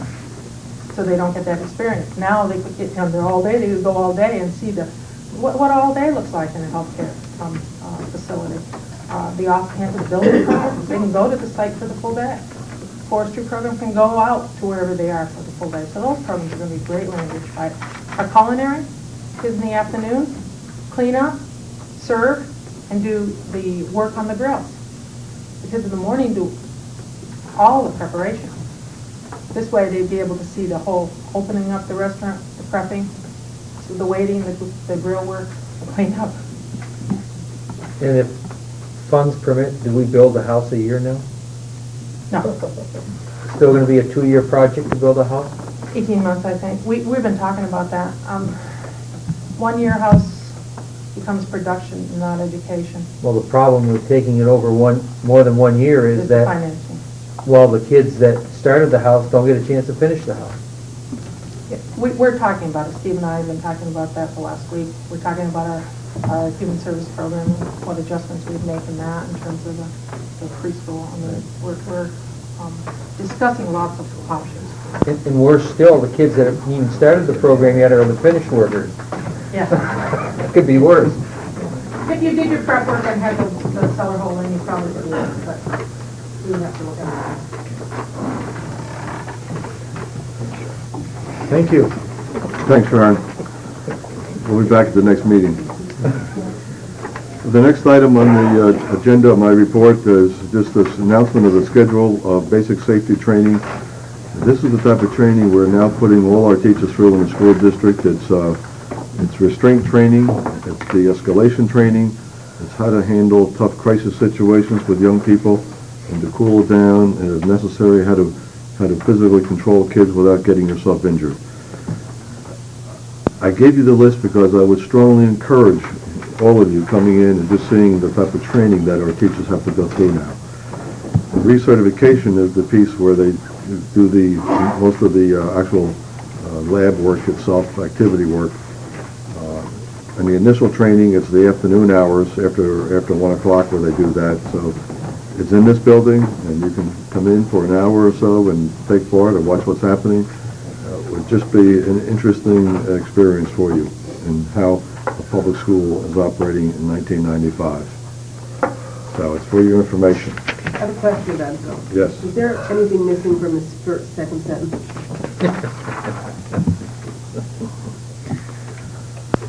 The first sentence? Second sentence. Yes, I guess there's something missing there, Madeline. You know, I just wondered if there should be more information going to if people need something that's not in there, if that's the memo that's going out. This is a memo that went out. We had discussed this in the cabinet session with all the administrators.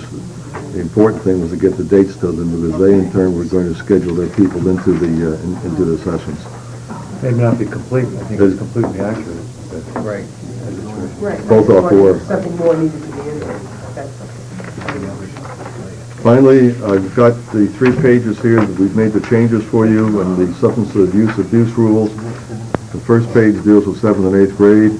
We broke it out so that the punishment doesn't apply if you get nailed in grade 7 all the way through grade 12, so that's a separate page.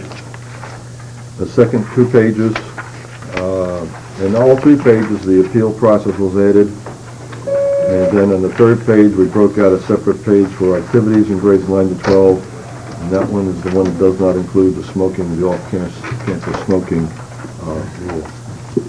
So those pages reflect what you folks have discussed with Glenn. I guess there's just one thing that I didn't think was right, and that was on the 3rd page, you talked about pre-season. Activities don't have seasons, and so I thought that was to begin with the beginning of the school year. In the opening paragraph, where it talks about that it begins with pre-season. That could be something left over from the sports piece, Madeline, you're right. I thought that we would talk about that beginning of the first day. We have things like the MTI, and I think my son took part in the World Peace Conference prior to school starting. Well, it could be with the first day of the activity for the school year. Those are seasonal. We'll make some adjustment on that to reflect both needs. And so those rules, of course, now are in place. And that would complete my report tonight, Dr. Dick. Okay, financial matters. Mr. Finnegan. Thank you. We have a number of financial matters to the board tonight. The first being the 1994-1995 audit. I'd like to, at this time, introduce George Means, the partner for A.M. Price here in Rutland. His firm has done our audit for probably the last 12 years. We've had a good relationship with them over those years, and this year was no exception. George? Introduce George. Come on up there and sit down. I'll be Bob.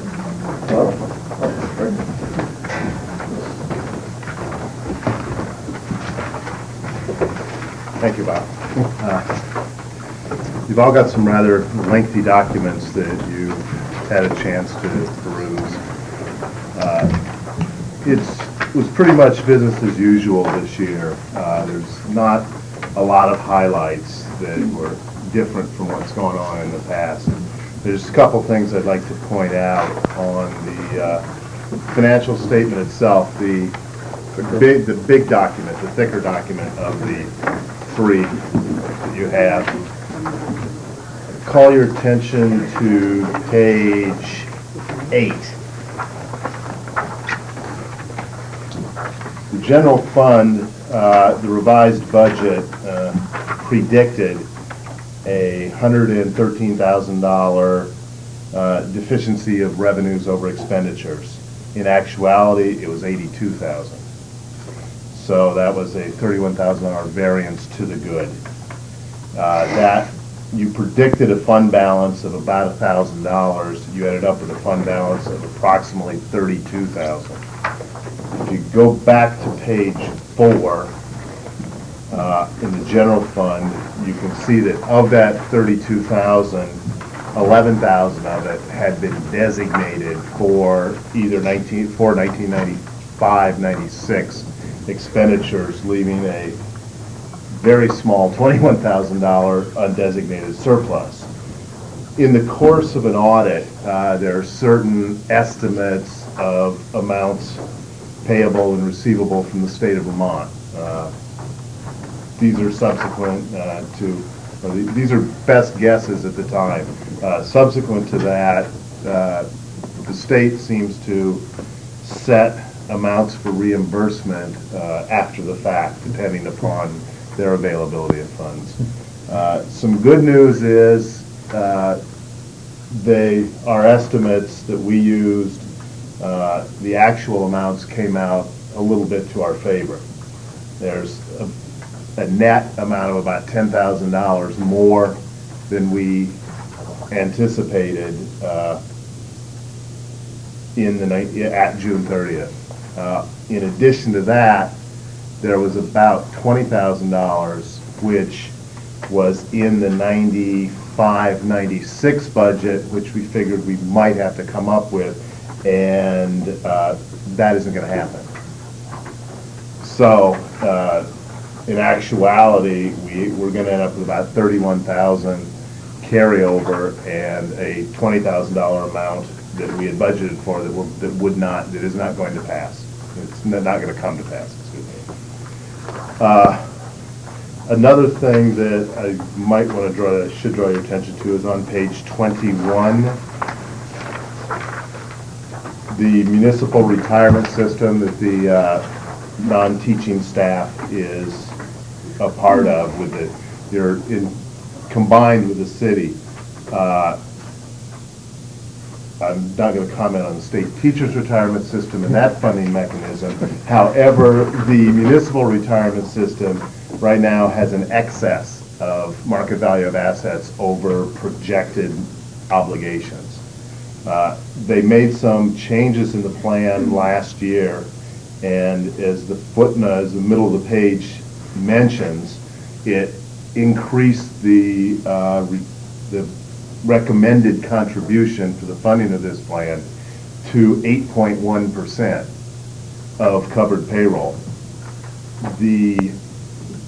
You raise 6% of payroll through, or 6 cents in the grand list is set aside to fund this. In this year, it came out $64,000 short. And still within that, we ended up $31,000 better than we thought than we had budgeted. Also in the hot lunch program on page 37, I'm sure you all know and lived through the the lunch program at the high school, it's kind of stumbled out of the blocks. And as a result, there was a transfer into the hot lunch from the general fund of about $31,500. This year, there's a new contract being signed, has been signed, which guarantees a break-even plus, and in that break-even is a $20,000 contribution to the general fund to cover soft costs. So that's a good change. That's a $51,500 change actual from 1994-95 to 1995-96. That's basically the couple things that I thought I should highlight. Are there any questions from your review of this document? I have one. In your independent auditor's report, I was a little confused when you said our opinion was qualified because we were unable to audit the cost data for the general fixed assets. Yes. About maybe 15 years ago, there was another auditing firm involved, and the original fixed asset cards detailing purchases amounts were sent to this auditor for review and auditing procedures. He swears he never got, he swears he returned them, and the city says they never got them. So those records are totally lost. So there's a fair amount that we have no idea. It isn't just the matter of the fact that in 1959 all assets were put to market value. They did an appraisal. It's we don't even have that. Okay.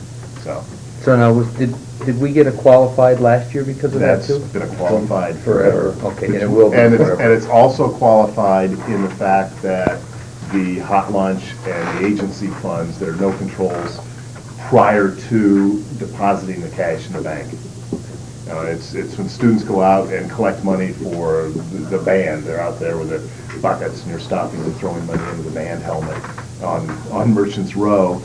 There's no actual control that if $100 is dropped in, $100 really gets turned into the bank. Okay. So those are relatively standard qualifications. Okay. As I say, you went to the smaller of the two documents, which is which are the reports required by federal auditing standards on the school system itself. Essentially, they're saying that we did what the government standards require us to do, and we really didn't find anything wrong. With a very small exception on pages 14 and 15. The grand total of 3 findings on two grants for a total of $1,600. You ran $1,350,000 approximately through the federal funds, and that's an error rate of less than 0.1%. The good news is on these particular grants, these errors were charges to the grants that already had so many allowable costs that weren't charged, so we just took those out and replaced them with proper charges, so there's no effect upon your funding from the government, and they won't want any money back. And page 17 is the responses of the administration regarding these 3 findings. All the findings we had last year, there were no repetitions in the federal grants.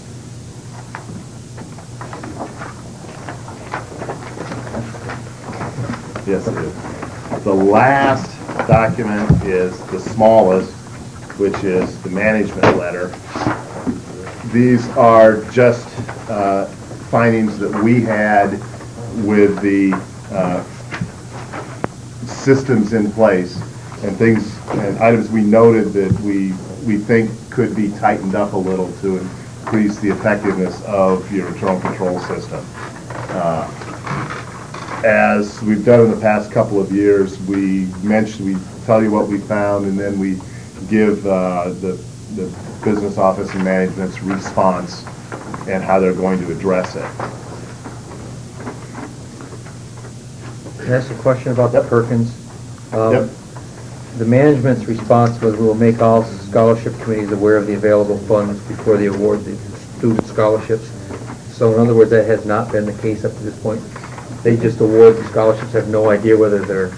This one had a very small amount of principal, and I think it was a $75 grant, and it only earns $5 in interest for the year. So we're talking it's, about- yeah, we're talking Okay, very roger small. that. We had made some suggestions that if this is going to happen, they could make it a combined award for more than one scholarship fund, which would cover it, so that this wouldn't be a problem in the future. Said it wasn't a lot of money. Okay, all right. On the second page of the comments, we talk about the findings we had last year and what we noticed this year. This is we follow up on these from year to year, so that so you know that there has been some progress and that what was written down as management's response was actually acted upon. And we really haven't seen, very, very small. It's not a lot of problems with the size of the budget. You ran about $14 million through the system last year. What is an EDP, disaster plan? It's a computer, so what happens if the building gets struck by lightning and all of a sudden you have no computer, how are you going to process daily transactions? There's a backup of data off-site, which is replaced, I believe, weekly. So the most you'd lose in reconstructing data is a week. But how would you get a payroll out? And so Bob is working with. I've been in contact with Vermont Marble Company, and they have the same computer system we have. In the past, we've had a written document reciprocating backup procedures, and I'm in the process of getting a written document again. It's just something that we look at, and in case something would happen. I don't think it's going to happen. It's not electronic data processing. It's a buzzword for computers.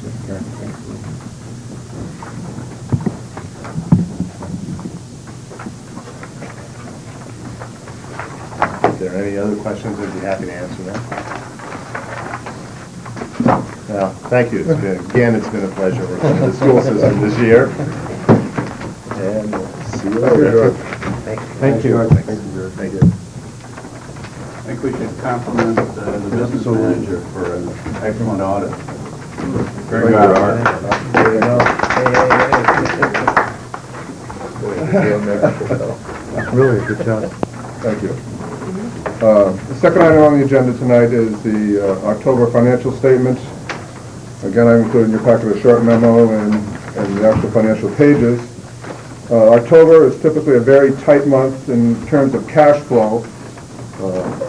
Our revenues are very low. Basically, we do get some city tax transfers, but we try to keep most of our expenditures at a bare minimum, basically payrolls. You'll see a big change in that in November and December. We sent out and received the first semester Stafford Technical Center tuition in November. We got our we will get our second state aid check December 1st, and second quarter tuition bills for the high school will be going out this week. So you'll see a big turnaround in both expenditures and revenue in the next 2 months. On the expenditure side, as I said, we are still in the process of setting up state grants and federal grants. We just received, as a matter of fact, the Title I or Chapter 1 grant during the month of November, and that relates to some of the payroll and FICA items that were not encumbered during the October statement. They will again be encumbered in November. Other than that, like I said, it's a very tight month. Typically has been. And I'll open the financial statement up for questions if anyone has any. Yes. Year-to-date receipts is $810,000 short of year-to-date disbursements. Right, we do have carryover cash on hand, so there is no. There's no shortfall in our cash. We had cash in the bank at the June 30 to cover the expenditures we did. $810,000?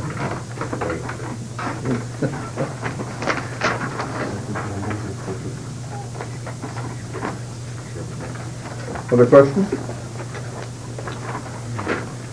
To go along with the October statement is the October contingency update. Again, the beginning balance, we started with $100,000. Brought forward $10,845 of prior adjustments that we've shown. During the month of October, we made a adjustment for $27,000 for the administrative reorganization in the social studies position. Salary adjustments added $10,000 back into contingency, which shows your current balance on your statement of $94,467. Pending adjustments that have not been made yet, and again will be made in November, most of them, the additional staff custodial, we now have all of our custodial staff in place, so I can now make the final adjustment there, and it'll probably be a little bit less than the 17. George Means alluded to the special ed revenue reserve. We had budgeted $22,000 this year for anticipated shortfall. That's not going to happen, so $22,000 will be going back into contingency from that budget line item. He also talked about the $10,000 additional carryover monies. That, again, will be going back into contingency. And at the last board meeting, the board approved up to $60,386 for the middle school technology lab and computer software. And at this point, we are still researching ways to finance that differently. So, if we did take the $60,000 out of this year's operational budget, that would leave a contingency balance projected at $49,081.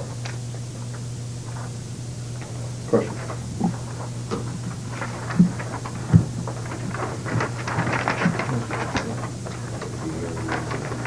The last item is bids. We have five bids for approval tonight. The first being two snow blowers. Northeast Services was the low bidder for two 10 horsepower and 8 horsepower snow blowers, totaling $2,035, which would come out of our operational budget.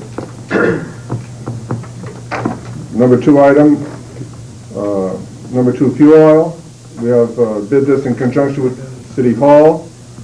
We are recommending, again, Sherman Allen this year at the same constant markup as they bid last year of 10 cents for under 5,000 gallon deliveries and 5 cents on over $5,000 5,000 gallon deliveries. Uniform service for our custodial and maintenance staff. UniFirst, which is our incumbent, was the low bidder at $3.95 per week per employee, and that's for uniforms and T-shirts and the whole uniform. Number four, treated mop service. Again, UniFirst Corporation is our incumbent, and they also have a little bidder for this year at 50 cents for a 24-inch mop and 90 cents for a 48-inch mop, treated mop. Our 5-year copier contract went out for bid this fall. We are recommending that we award the bid to McAuliffe Office Products. They are not our incumbent. Our incumbent is Vermont Copier. Their cost per copy is 1.79 cents, which is 1 mil less than our current cost. They are also the low bidder. We bid this in conjunction with City Hall. It's a 5-year municipal contract, which is annually renewable. One of the advantages we saw with the McAuliffe bid was not only the lower cost, but they bid digital duplicators in each of our facilities, which will allow us, we feel, to bring back home some of the printing jobs that we've been sending to the local printers. And we feel we could save in the vicinity of $5,000 in printing costs in doing it in-house on the digital duplicators. Each year, yes. Move to accept. Second. Any discussion? If not, all in favor signify by saying aye. Aye. Those opposed? Thank you. Thank you. Thank you, Don. Is there any new business to come before the board? Madeline? I wondered, I'm looking at something that was attached to the Northeast Elementary School bit of news, and it has something called school closing, and it says following is the district policy. And it says here, when only the elementary schools are closed, all elementary school employees will be expected to report to their assignments.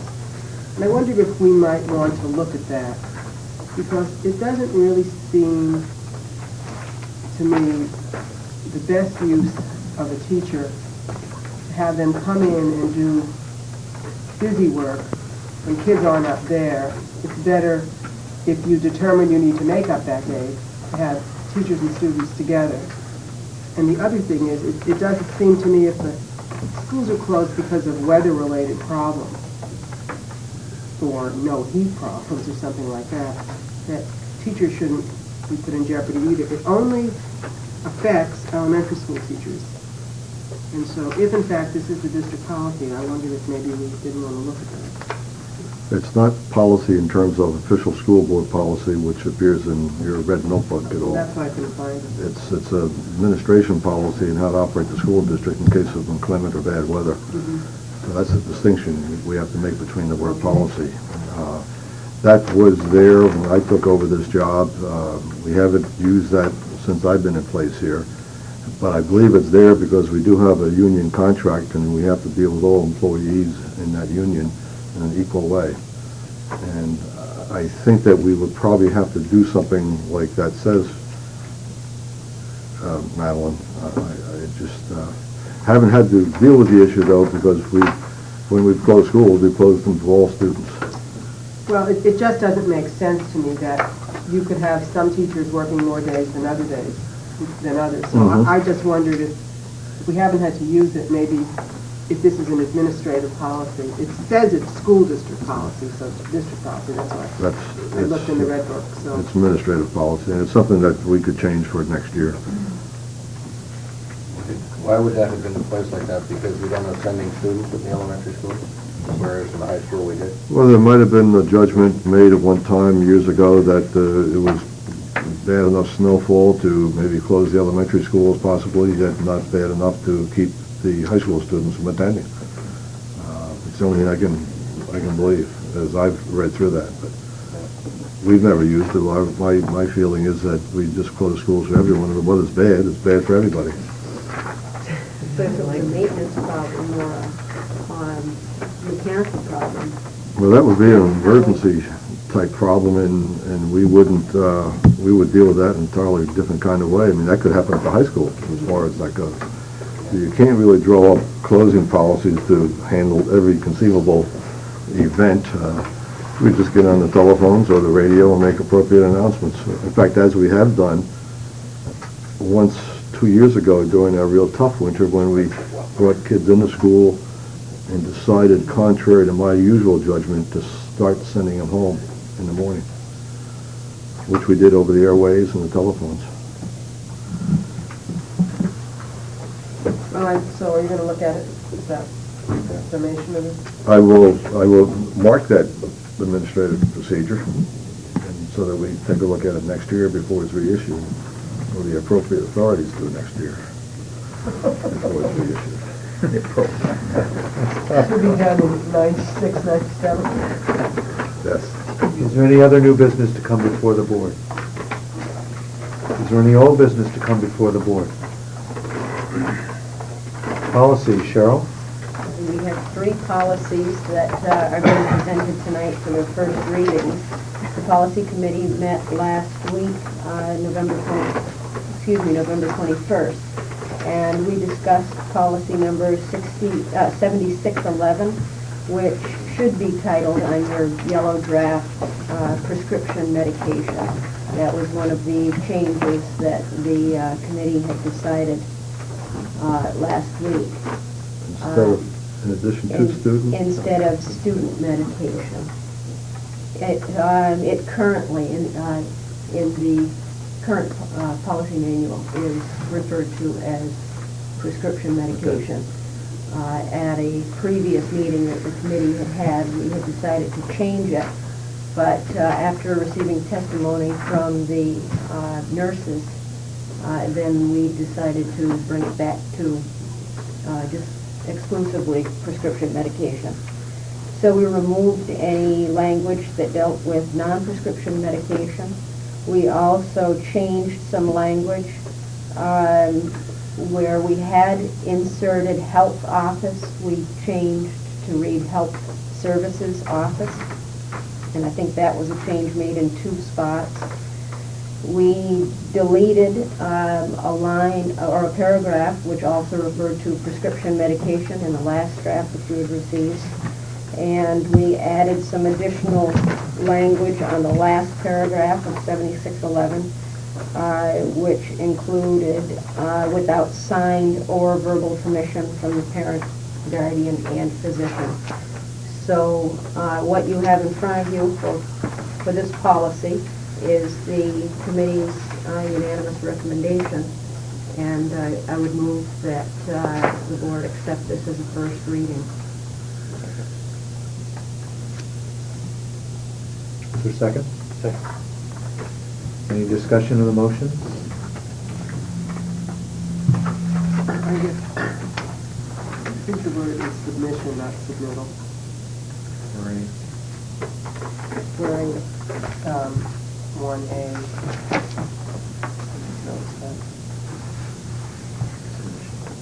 Submission to the building, okay.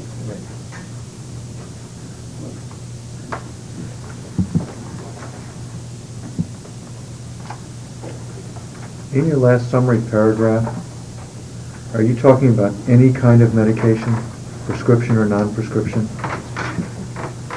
Pardon? Well, the policy deals with prescription medication only. Are you confident that other than written permission would be adequate relief to the district? I'm not sure what you're saying. My sense is you would have potential legal problems dispensing a prescription medication with less than written request of the parent. Okay, well, this goes back to a procedure that is currently in place, as the school nurse teachers had explained it to us at the committee meeting this past week. They had indicated that they do get verbal permission over the phone to give medication for a first time only. And then they indicate that it's absolutely necessary for the parent to have written permission on file for that student for any future dosages that might be given. Does the student have to bring the medication to them? This isn't prescription medication that we have on hand. Right. This would be prescription medication that is provided by the parent. That clearly states what the dosage is. Thank you. Any further discussion? All in favor of the motion to approve 7611 as a first reading, please signify by saying aye. Aye. Opposed? It will appear on the next agenda for a second reading. Okay, the second policy is policy 6140. And the only change that we made on this policy from the last time that you saw this draft is that we did insert in the second to the last paragraph,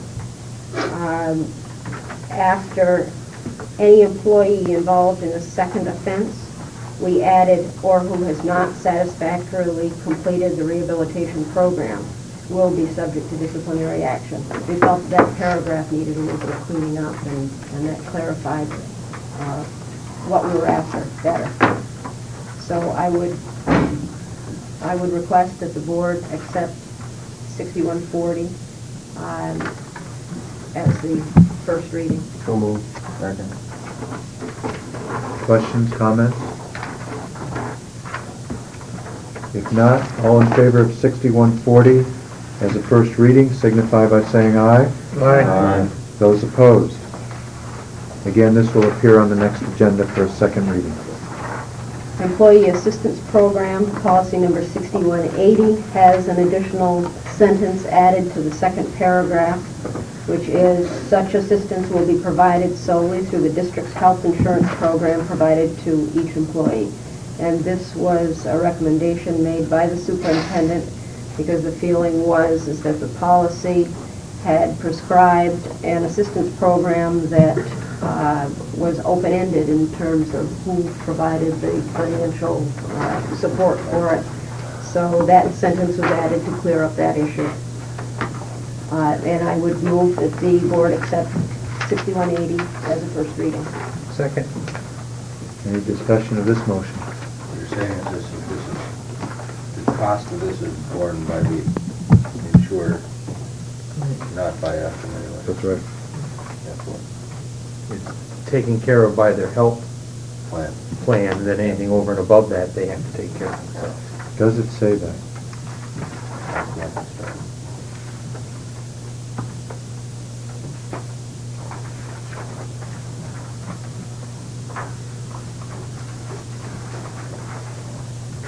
Because I don't think that the district's health plan will pay 100% of the cost.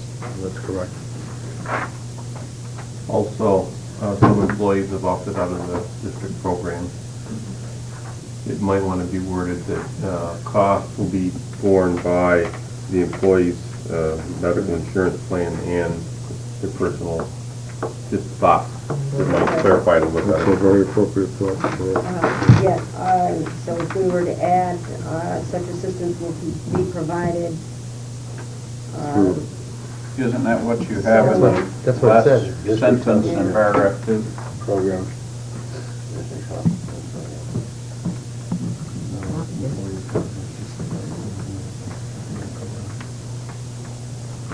Well, we can work on that one and bring it back. I think we all agree with what you want to do. More comfortable wording, Yeah. yeah. Solely to the district's health insurance plan or Personal research. Subject to limitations, the limitations. Yeah. And/or individual. so you'd like to move to table? I'll move to table that one. Do I do that? I withdraw the motion. You never had a motion, did you? There wasn't a motion on that one. I did. Yeah. Second withdrawal. Is there anything else to come before the board in open session? If not, I would announce to the public that the next regular meeting of the board will be Tuesday, December 12th, here in Longfellow at 7 o'clock. The second meeting in December scheduled for the fourth Tuesday, December 26th, in consultation with the superintendent. It is hopeful that we will not have to schedule a meeting that evening. So you can plan accordingly, but also understand if the need arises, that time could be called back, but we're not planning to at this time. At this time, the chair would entertain a motion that following a 5-minute recess, the board reconvene in the superintendent's office to discuss personnel and contractual matters, the premature release of information regarding these subjects will place this board at a substantial disadvantage in the view of the board chair. Second. The board is adjourned for 5 minutes. It is in recess for 5 minutes.